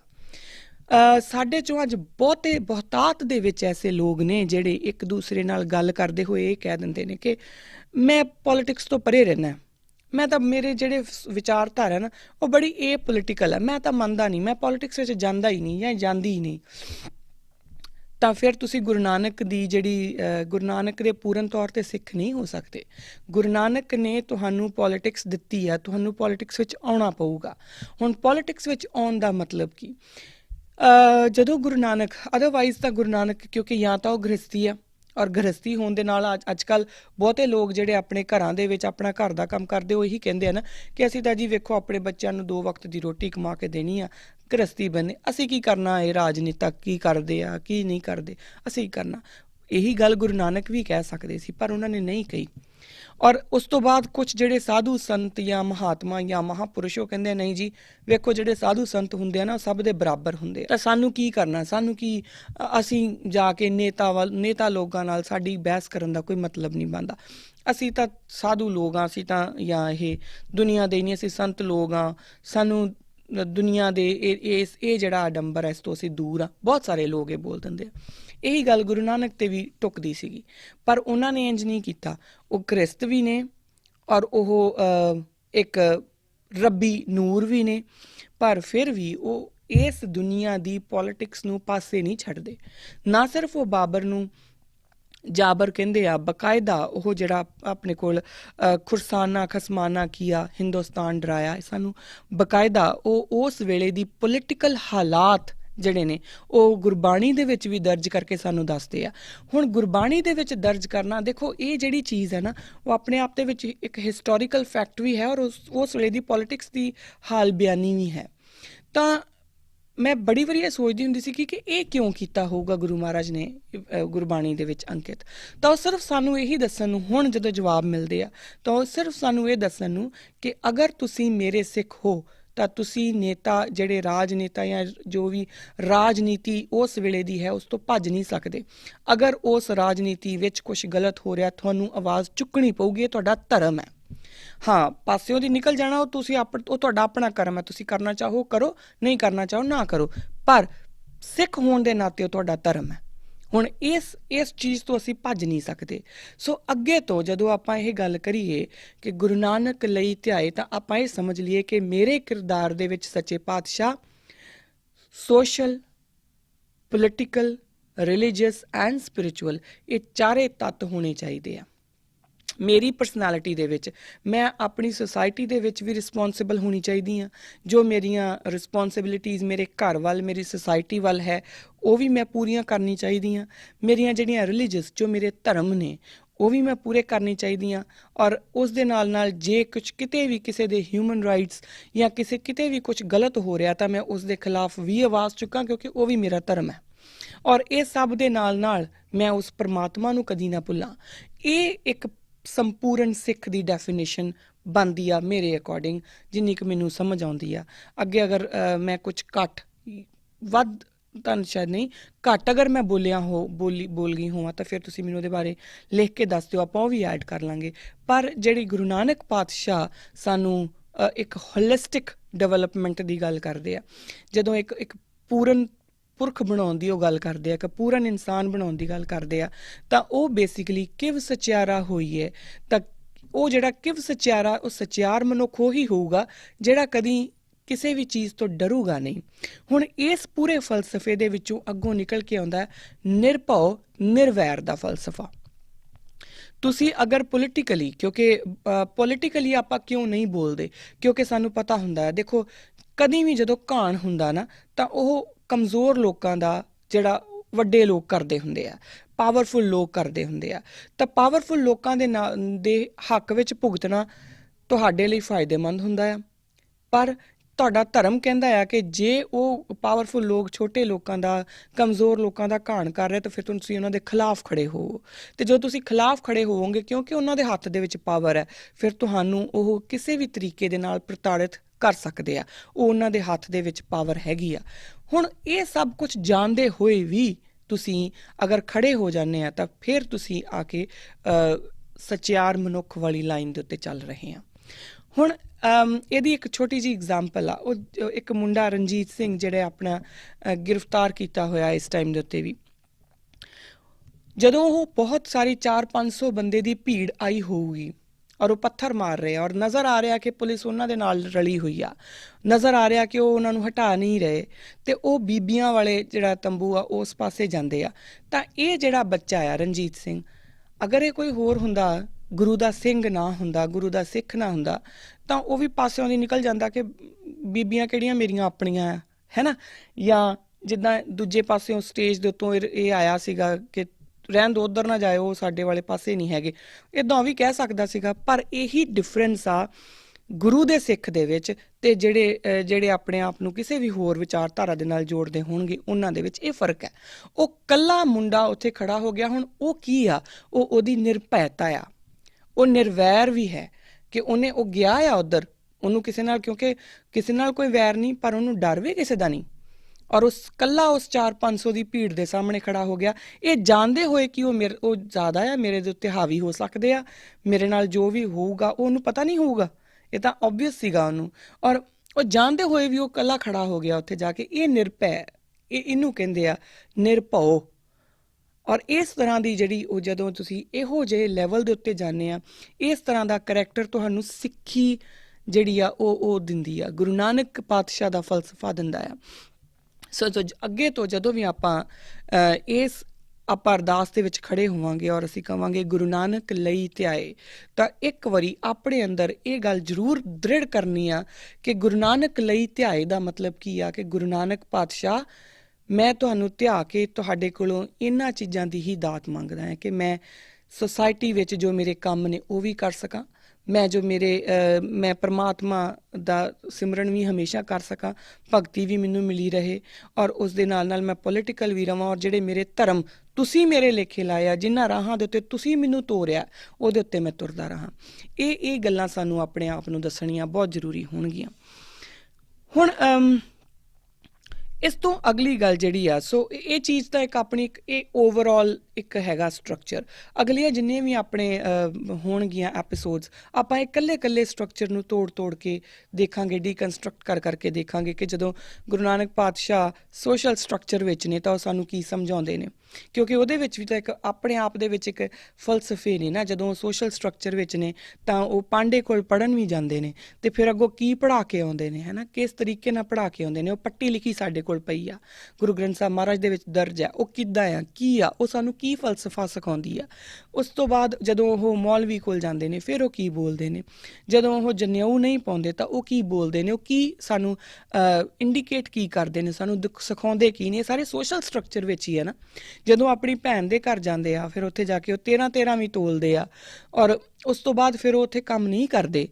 ਉਹ ਸਾਰਾ ਕੀ ਆ, ਉਹ ਇੱਕ ਸੋਸ਼ਲ ਸਟਰਕਚਰ ਦੇ ਵਿੱਚ ਰਹਿ ਕੇ ਸਾਨੂੰ ਕਿਸ ਤਰ੍ਹਾਂ ਦੀ ਫਿਲੋਸਫੀ ਸਾਡੇ ਝੋਲੀ ਪਾ ਰਹੇ ਨੇ, ਉਹ ਸਾਨੂੰ ਸਮਝਣ ਵਾਸਤੇ ਡਿਫਰੈਂਟ ਅਸੀਂ ਇਹ ਤਿੰਨਾਂ ਚੀਜ਼ਾਂ ਦੇ ਉੱਤੇ ਅਲੱਗ-ਅਲੱਗ ਐਪੀਸੋਡਸ ਦੇ ਉੱਪਰ ਗੱਲ ਕਰਾਂਗੇ। ਔਰ ਉਸ ਤੋਂ ਬਾਅਦ ਜਦੋਂ ਉਹ ਫਿਰ ਆਪਣੀ ਸਾਰੀਆਂ ਉਦਾਸੀਆਂ ਖ਼ਤਮ ਕਰਨ ਤੋਂ ਬਾਅਦ ਜਦੋਂ ਵਾਪਸ ਆ ਜਾਂਦੇ ਆ, ਤਾਂ ਆ ਕੇ ਫਿਰ ਉਹ ਹਲ ਵੀ ਵਾਹੁੰਦੇ ਆ, ਉਹ ਸੋਸ਼ਲ ਸਟਰਕਚਰ ਦਾ ਹਿੱਸਾ ਆ। ਉਹਦਾ ਕੀ ਮਤਲਬ, ਉਹ ਕੀ ਕਹਿਣਾ ਚਾਹੁੰਦੇ ਸੀ, ਸਾਨੂੰ ਇਹ ਦੇਖਣਾ ਪਊਗਾ। ਫਿਰ ਜਦੋਂ ਪੋਲੀਟਿਕਸ ਦੀ ਆਪਾਂ ਗੱਲ ਕਰਾਂਗੇ ਤਾਂ ਜਾ ਕੇ ਉਹਨਾਂ ਜਦੋਂ ਸੁਮੇਰ ਪਰਬਤ 'ਤੇ ਜਾ ਕੇ ਅਤੇ ਸਿੱਧ ਗੋਸ਼ਟੀ ਕਰਦੇ ਆ, ਉਹ ਪੋਲੀਟੀਕਲ ਡਾਇਲੋਗ ਆ, ਜਾਂ ਉਹਨੂੰ ਰਿਲੀਜੀਅਸ ਡਾਇਲੋਗ ਵੀ ਕਹਿ ਸਕਦੇ ਆ ਕੁਛ ਲੋਕ, ਅਕੋਰਡਿੰਗ ਟੂ ਆਪਣੀ ਅੰਡਰਸਟੈਂਡਿੰਗ। ਮੈਨੂੰ ਉਹ ਪੋਲੀਟੀਕਲ ਵੀ ਲੱਗਦਾ ਹੁੰਦਾ ਆ। ਤਾਂ ਉਹ ਜਿਹੜਾ ਇੱਕ ਡਾਇਲੋਗ ਆ, ਉਹਦਾ ਕੀ ਮਤਲਬ ਆ, ਉਹ ਕੀ ਕਹਿਣਾ ਚਾਹ ਰਹੇ ਆ, ਸਾਨੂੰ ਕੀ ਦੱਸਣਾ ਚਾਹ ਰਹੇ ਆ, ਇਹ ਸਾਰੀਆਂ ਚੀਜ਼ਾਂ ਸਾਨੂੰ ਲੇਅਰ ਬਾਏ ਲੇਅਰ ਸਮਝਣੀਆਂ ਪੈਣਗੀਆਂ ਗੁਰਬਾਣੀ ਦੇ ਹਵਾਲੇ ਤੋਂ। ਆਉਣ ਵਾਲੇ ਜਿਹੜੇ ਆਪਣੇ ਹੋਣਗੇ ਸਾਰੇ ਜਿੰਨੇ ਵੀ ਅਸੀਂ ਅੱਗੇ ਗੁਰੂ ਨਾਨਕ ਪਾਤਸ਼ਾਹ ਨੂੰ ਡੈਡੀਕੇਟ ਕਰਾਂਗੇ ਸਾਰੇ ਐਪੀਸੋਡਸ, ਉਹਨਾਂ ਵਿੱਚ ਆਪਾਂ ਇਹਨਾਂ ਸਾਰੀਆਂ ਨੂੰ ਇਹਨਾਂ ਚਾਰਾਂ ਆਸਪੈਕਟਸ ਦੇ ਉੱਪਰ ਡਿਫਰੈਂਟ ਲੈਵਲ ਦੇ ਉੱਤੇ ਗੱਲ ਕਰਾਂਗੇ। ਇੱਕ ਗੱਲ ਜਿਹੜੀ ਉਸ ਤੋਂ ਪਹਿਲਾਂ ਸਮਝਣੀ ਬੜੀ ਜ਼ਰੂਰੀ ਆ ਕਿ ਜਦੋਂ ਅਸੀਂ ਇਸ ਚੀਜ਼ ਨੂੰ, ਜਦੋਂ ਅਸੀਂ ਆਪਣੇ ਬਾਬੇ ਨਾਨਕ ਨੂੰ, ਆਪਣੇ ਗੁਰੂ ਨਾਨਕ ਪਾਤਸ਼ਾਹ ਨੂੰ ਜਦੋਂ ਅਸੀਂ ਸਮਝਣਾ ਹੋਊਗਾ, ਹੈ ਨਾ, ਕੁਛ ਬੜਾ ਪਿਆਰਾ ਕੁਛ ਲੋਕ ਇਹ ਵੀ ਕਹਿੰਦੇ ਗੁਰੂ ਬਾਬਾ, ਮੈਨੂੰ ਇਹ ਬੜੀ ਵਧੀਆ ਨਾਮ ਲੱਗਦਾ ਹੁੰਦਾ। ਉਹ ਸਾਡਾ ਗੁਰੂ ਬਾਬਾ ਜਦੋਂ ਅਸੀਂ ਉਹਨੂੰ ਸਮਝਣਾ ਹੋਊਗਾ ਨਾ, ਤਾਂ ਸਾਨੂੰ ਉਹਨੂੰ ਫੋਟੋਆਂ ਦੇ ਵਿੱਚੋਂ ਕੱਢ ਕੇ ਸਮਝਣਾ ਪਊਗਾ। ਜਿਹੜੀਆਂ ਫੋਟੋਆਂ ਸਾਡੇ ਨਾਲ ਚੱਲ ਰਹੀਆਂ ਔਰ ਅਸੀਂ ਉਹਨੂੰ ਚਲਾਈ ਜਾ ਰਹੇ ਹਾਂ, ਔਰ ਬਕਾਇਦਾ ਲੋਕੀ ਘਰਾਂ ਦੇ ਵਿੱਚ ਮੱਥਾ ਟੇਕਦੇ ਆ ਉਹਨਾਂ ਫੋਟੋਆਂ ਨੂੰ, ਸਾਨੂੰ ਉਹਨਾਂ ਦੇ ਵਿੱਚੋਂ ਕੱਢਣਾ ਪਊਗਾ। ਮੈਂ ਕਿਤੇ ਸੁਣਿਆ ਆ ਔਰ ਕਿਤੇ ਪੜ੍ਹਿਆ ਵੀ ਹੈ, ਮੈਨੂੰ ਉਹ ਦੁਬਾਰਾ ਉਹ ਰੈਫਰੈਂਸ ਨਹੀਂ ਲੱਭੀ, ਜਦੋਂ ਵੀ ਲੱਭੀ ਮੈਂ ਉਹ ਆਪ ਸਭ ਨਾਲ ਉਹ ਰੈਫਰੈਂਸ ਵੀ ਸਾਂਝੀ ਕਰੂੰਗੀ। ਪਰ ਮੈਂ ਇਹ ਵੀ ਸੁਣਿਆ ਹੈ ਕਿ ਜਦੋਂ ਗੁਰੂ ਨਾਨਕ, ਔਰ ਇਹ ਗੱਲ ਵਾਕਈ ਮੈਨੂੰ ਸਹੀ ਲੱਗੀ ਸੀਗੀ ਕਿ ਗੁਰੂ ਨਾਨਕ ਪਾਤਸ਼ਾਹ ਦੀ ਜਿਹੜੀ ਫੋਟੋਗ੍ਰਾਫ ਅਸੀਂ ਬਣਾ ਕੇ ਅੱਜ ਬੈਠੇ ਹੋਏ ਆ ਨਾ, ਬੇਸ਼ੱਕ ਉਹ ਸੋਭਾ ਸਿੰਘ ਹੋਣਾ ਦੀ ਬਣਾਈ ਹੋਈ ਆ, ਜਿਹਦੇ ਵਿੱਚ ਉਹਨਾਂ ਨੇ ਬਿਲਕੁਲ ਸਿਲਕ ਵਾਈਟ ਜਿਹੜੀ ਉਹ ਉਹਨਾਂ ਦੀ ਦਾੜੀ ਆ, ਹੱਥ ਐਵੇਂ ਕੀਤਾ ਹੋਇਆ ਆ, ਉਹ ਇੱਕ ਉਹਨਾਂ ਨੂੰ ਇੱਕ ਡਿਫਰੈਂਟ ਲੈਵਲ ਦੇ ਉੱਤੇ ਦਿਖਾਉਂਦੇ ਆ। ਜਦੋਂ ਕਿ ਗੁਰੂ ਨਾਨਕ ਪਾਤਸ਼ਾਹ, ਤੁਸੀਂ ਇਹ ਸੋਚੋ ਕਿ ਉਹ ਹਰ ਇੱਕ ਤਰ੍ਹਾਂ ਦੇ ਰੀਜਨ ਦੇ ਵਿੱਚ ਜਾ ਰਹੇ, ਉਹ ਰੇਗਿਸਤਾਨ ਦੇ ਵਿੱਚ ਵੀ ਜਾ ਰਹੇ, ਮਾਰੂਥਲਾਂ ਦੇ ਵਿੱਚ ਵੀ ਜਾ ਰਹੇ ਆ। ਬਕਾਇਦਾ ਜਨਮ ਸਾਖੀਆਂ 'ਚ ਜ਼ਿਕਰ ਆਉਂਦਾ ਆ ਕਿ ਇੱਕ ਐਸੀ ਜਗ੍ਹਾ ਦੇ ਉੱਤੇ ਜਿੱਥੇ ਮਰਦਾਨਾ ਉਹਨਾਂ ਨੂੰ ਕਹਿੰਦਾ ਹੈ, ਭਾਈ ਮਰਦਾਨਾ ਕਹਿੰਦੇ ਨੇ ਕਿ ਗੁਰੂ ਪਾਤਸ਼ਾਹ ਕਿੱਥੇ ਲਿਆ ਕੇ ਮਾਰਿਆ ਜੇ, ਨਾ ਇੱਥੇ ਬੰਦਾ ਨਾ ਕੋਈ ਹੋਰ, ਕੋਈ ਦਰਖਤ ਵੀ ਮਿਲੇ ਤਾਂ ਮੈਂ ਉਹਦੇ ਗੱਲ ਲੱਗ ਕੇ ਰੋਵਾਂ। ਇਹ ਗੱਲ ਹੁਣ ਜਨਮ ਸਾਖੀਆਂ ਦੇ ਵਿੱਚ ਵੀ ਆਉਂਦੀ ਆ। ਤਾਂ ਐਸੀਆਂ ਜਗ੍ਹਾਵਾਂ ਦੇ ਉੱਤੇ ਗੁਰੂ ਪਾਤਸ਼ਾਹ ਗਏ ਆ। ਮੈਂ ਇਹ ਨਹੀਂ ਕਹਿੰਦੀ ਕਿ ਉਹ ਬੜੇ ਉਹਨਾਂ ਦੇ ਕੱਪੜੇ ਬੜੇ ਗੰਦੇ ਹੋਏ ਹੋਣਗੇ, ਨਹੀਂ, ਪਰ ਕਿਆ ਉਹਨਾਂ ਦੀ ਜਿਹੜੀ ਫੋਟੋ ਆ, ਤੁਸੀਂ ਖੁਦ ਸੋਚ ਕੇ ਦੇਖਿਓ, ਕਿਆ ਉਹ ਇਸ ਤਰ੍ਹਾਂ ਦੀ ਹੋਣੀ ਚਾਹੀਦੀ ਸੀ? ਗੁਰੂ ਨਾਨਕ ਪਾਤਸ਼ਾਹ ਕਿਰਤੀ ਸਿੰਘ ਨੇ, ਕਦੀ ਕਿਰਤੀਆਂ ਦੇ ਹੱਥ ਦੇਖਿਓ, ਕਦੀ ਕਿਰਤੀਆਂ ਦੇ ਪੈਰ ਦੇਖਿਓ। ਅਸੀਂ ਆਪ ਉਹਨਾਂ ਘਰਾਂ ਦੇ ਵਿੱਚੋਂ ਆਉਂਦੇ ਹਾਂ ਜਿੱਥੇ ਖੇਤੀ ਹੀ ਇੱਕ ਪ੍ਰਮੁੱਖ ਕਿੱਤਾ ਆ, ਤਾਂ ਸਾਡੇ ਜਿਹੜੇ ਬਾਬਿਆਂ ਦਾਦਿਆਂ ਦੀਆਂ ਅੱਡੀਆਂ ਵੀ ਪਾਟੀਆਂ ਹੁੰਦੀਆਂ, ਔਰ ਉਹ ਅੱਡੀਆਂ ਪਾਟੀਆਂ ਹੋਣਾ ਕੋਈ ਇਹ ਨਹੀਂ ਆ ਕਿ ਕੋਈ ਮਾੜੀ ਗੱਲ ਆ, ਉਹ ਉਹਨਾਂ ਦੀ ਕਿਰਤ ਦੀ ਨਿਸ਼ਾਨੀ ਆ, ਕਿਉਂਕਿ ਉਹਨਾਂ ਨੇ ਕੰਮ ਕੀਤਾ ਆ ਸਾਰੀ ਉਮਰ, ਹੈ ਨਾ। ਇੰਨੇ ਕੋਮਲ ਜਿਹੇ ਹੱਥ ਗੁਰੂ ਨਾਨਕ ਪਾਤਸ਼ਾਹ ਨੇ ਸਾਨੂੰ ਕਿਰਤ ਦਾ ਸੁਨੇਹਾ ਦਿੱਤਾ ਆ। ਸੋ ਆਪਾਂ ਇਹ ਮੈਂ ਜ਼ਰੂਰ ਕਿਤੇ ਮੈਂ ਲੱਭੂੰਗੀ ਇਹ ਰੈਫਰੈਂਸ ਔਰ ਤੁਹਾਨੂੰ ਸਾਰਿਆਂ ਨਾਲ ਸ਼ੇਅਰ ਕਰੂੰਗੀ। ਸ਼ਾਇਦ ਵਸਨ ਸਿੰਘ ਜਫਰ ਹੋਣਾ ਨੇ ਕਿਤੇ ਲਿਖਿਆ ਕਿ ਇਹ ਜਿਹੜੀ ਸਾਨੂੰ ਫੋਟੋਗ੍ਰਾਫ ਆ ਨਾ, ਸਾਨੂੰ ਇਹਦੇ ਉੱਤੇ ਵੀ ਥੋੜ੍ਹਾ ਜਿਹਾ ਦੇਖਣਾ ਪਊਗਾ, ਕਿਉਂਕਿ ਇਹ ਜਿਹੜੀ ਫੋਟੋਗ੍ਰਾਫ ਹੈ, ਮੈਂ ਵੀ ਦੇਖਦੀ ਹਾਂ ਕਿ ਜਦੋਂ ਇਹ ਫੋਟੋਗ੍ਰਾਫ ਆਪਾਂ ਦੇਖਦੇ ਹਾਂ ਤਾਂ ਕਿਰਤ ਦੀ ਗੱਲ ਨਹੀਂ ਕਿਤੇ ਆਉਂਦੀ। ਜਦੋਂ ਅਸੀਂ ਗੁਰੂ ਨਾਨਕ ਨੂੰ ਉਹਨਾਂ ਦੇ ਅਸਲੀ ਰੂਪ ਦੇ ਵਿੱਚ ਆਪਣੇ ਆਪ ਨੂੰ ਇਮੈਜਿਨ ਕਰਾਂਗੇ, ਸਮਝਾਂਗੇ ਕਿ ਗੁਰੂ ਨਾਨਕ ਪਾਤਸ਼ਾਹ ਕਿੱਦਾਂ ਦੇ ਹੋਣਗੇ, ਜਦੋਂ ਹਲ ਵਾਹ ਰਹੇ ਹੋਣਗੇ ਤਾਂ ਉਹ ਕਿੱਦਾਂ ਦੇ ਹੋਣਗੇ। ਬਕਾਇਦਾ ਉਹਨਾਂ ਨੇ ਪਰਨਾ ਆਪਣੇ ਮੋਢੇ 'ਤੇ ਰੱਖਿਆ ਹੋਊਗਾ ਔਰ ਉਹਨਾਂ ਦੇ ਹੱਥ ਦੇ ਵਿੱਚ ਉਹ ਔਰ ਹੱਥ ਕੈੜੇ ਹੋਣਗੇ ਕਿਉਂਕਿ ਹਲ ਫੜਨਾ ਆ, ਹੈ ਨਾ। ਤਾਂ ਉਹ ਕਿਰਤੀਆਂ ਤੋਂ ਸਾਨੂੰ ਕਿਤੇ ਨਾ ਕਿਤੇ ਦੂਰ ਕੀਤਾ ਗਿਆ ਇਹਨਾਂ ਫੋਟੋਆਂ ਦੇ ਜ਼ਰੀਏ। ਆਪਾਂ ਇਹਨਾਂ ਫੋਟੋਆਂ 'ਚੋਂ ਬਾਹਰ ਨਿਕਲੀਏ ਔਰ ਜਿਹੜੇ ਸਾਡੇ ਕਿਰਤੀ ਲੋਕ ਨੇ, ਜੋ ਗੁਰੂ ਨਾਨਕ ਨੇ ਸਾਨੂੰ ਨਾਮ ਜਪਣ ਦੀ, ਵੰਡ ਛਕਣ ਤੇ ਕਿਰਤ ਕਰਨ ਦੀ ਫਿਲਾਸਫੀ ਦਿੱਤੀ ਹੈ ਨਾ, ਤਾਂ ਆਪਾਂ ਕਿਰਤੀਆਂ ਨਾਲ ਪਿਆਰ ਦੁਬਾਰਾ ਸ਼ੁਰੂ ਕਰੀਏ। ਉਹ ਕਿਰਤੀ ਸਾਡੇ ਆਪਣੇ ਆ ਜਿਨ੍ਹਾਂ ਨੂੰ ਅਸੀਂ ਅੱਜ ਦੂਰ ਸੁੱਟ ਲਿਆ। ਮੈਂ ਕਿਸੇ ਜਾਤਾਂ ਦੇ ਵਿੱਚ ਨਹੀਂ ਜਾਂਦੀ ਕਿਉਂਕਿ ਜਾਤਾਂ ਛੱਡ ਦਿਓ, ਅਸੀਂ ਸਿਰਫ ਕਲਾਸ 2 ਹੁੰਦੀਆਂ ਆ, ਜਾਂ ਅਮੀਰ ਤੇ ਜਾਂ ਗਰੀਬ, ਬਾਕੀ ਸਾਰੀਆਂ ਕਲਾਸਿਸ ਜਿਹੜੀਆਂ ਆਪਾਂ ਆਪ ਘੜ ਲੈਂਦੇ ਹਾਂ। ਸੋ ਇੰਨਾ ਕੁ ਅੱਜ ਦੀਆਂ ਮੇਰੀਆਂ ਜਿਹੜੀਆਂ ਬੇਨਤੀਆਂ ਪ੍ਰਵਾਨ ਕਰਨਾ।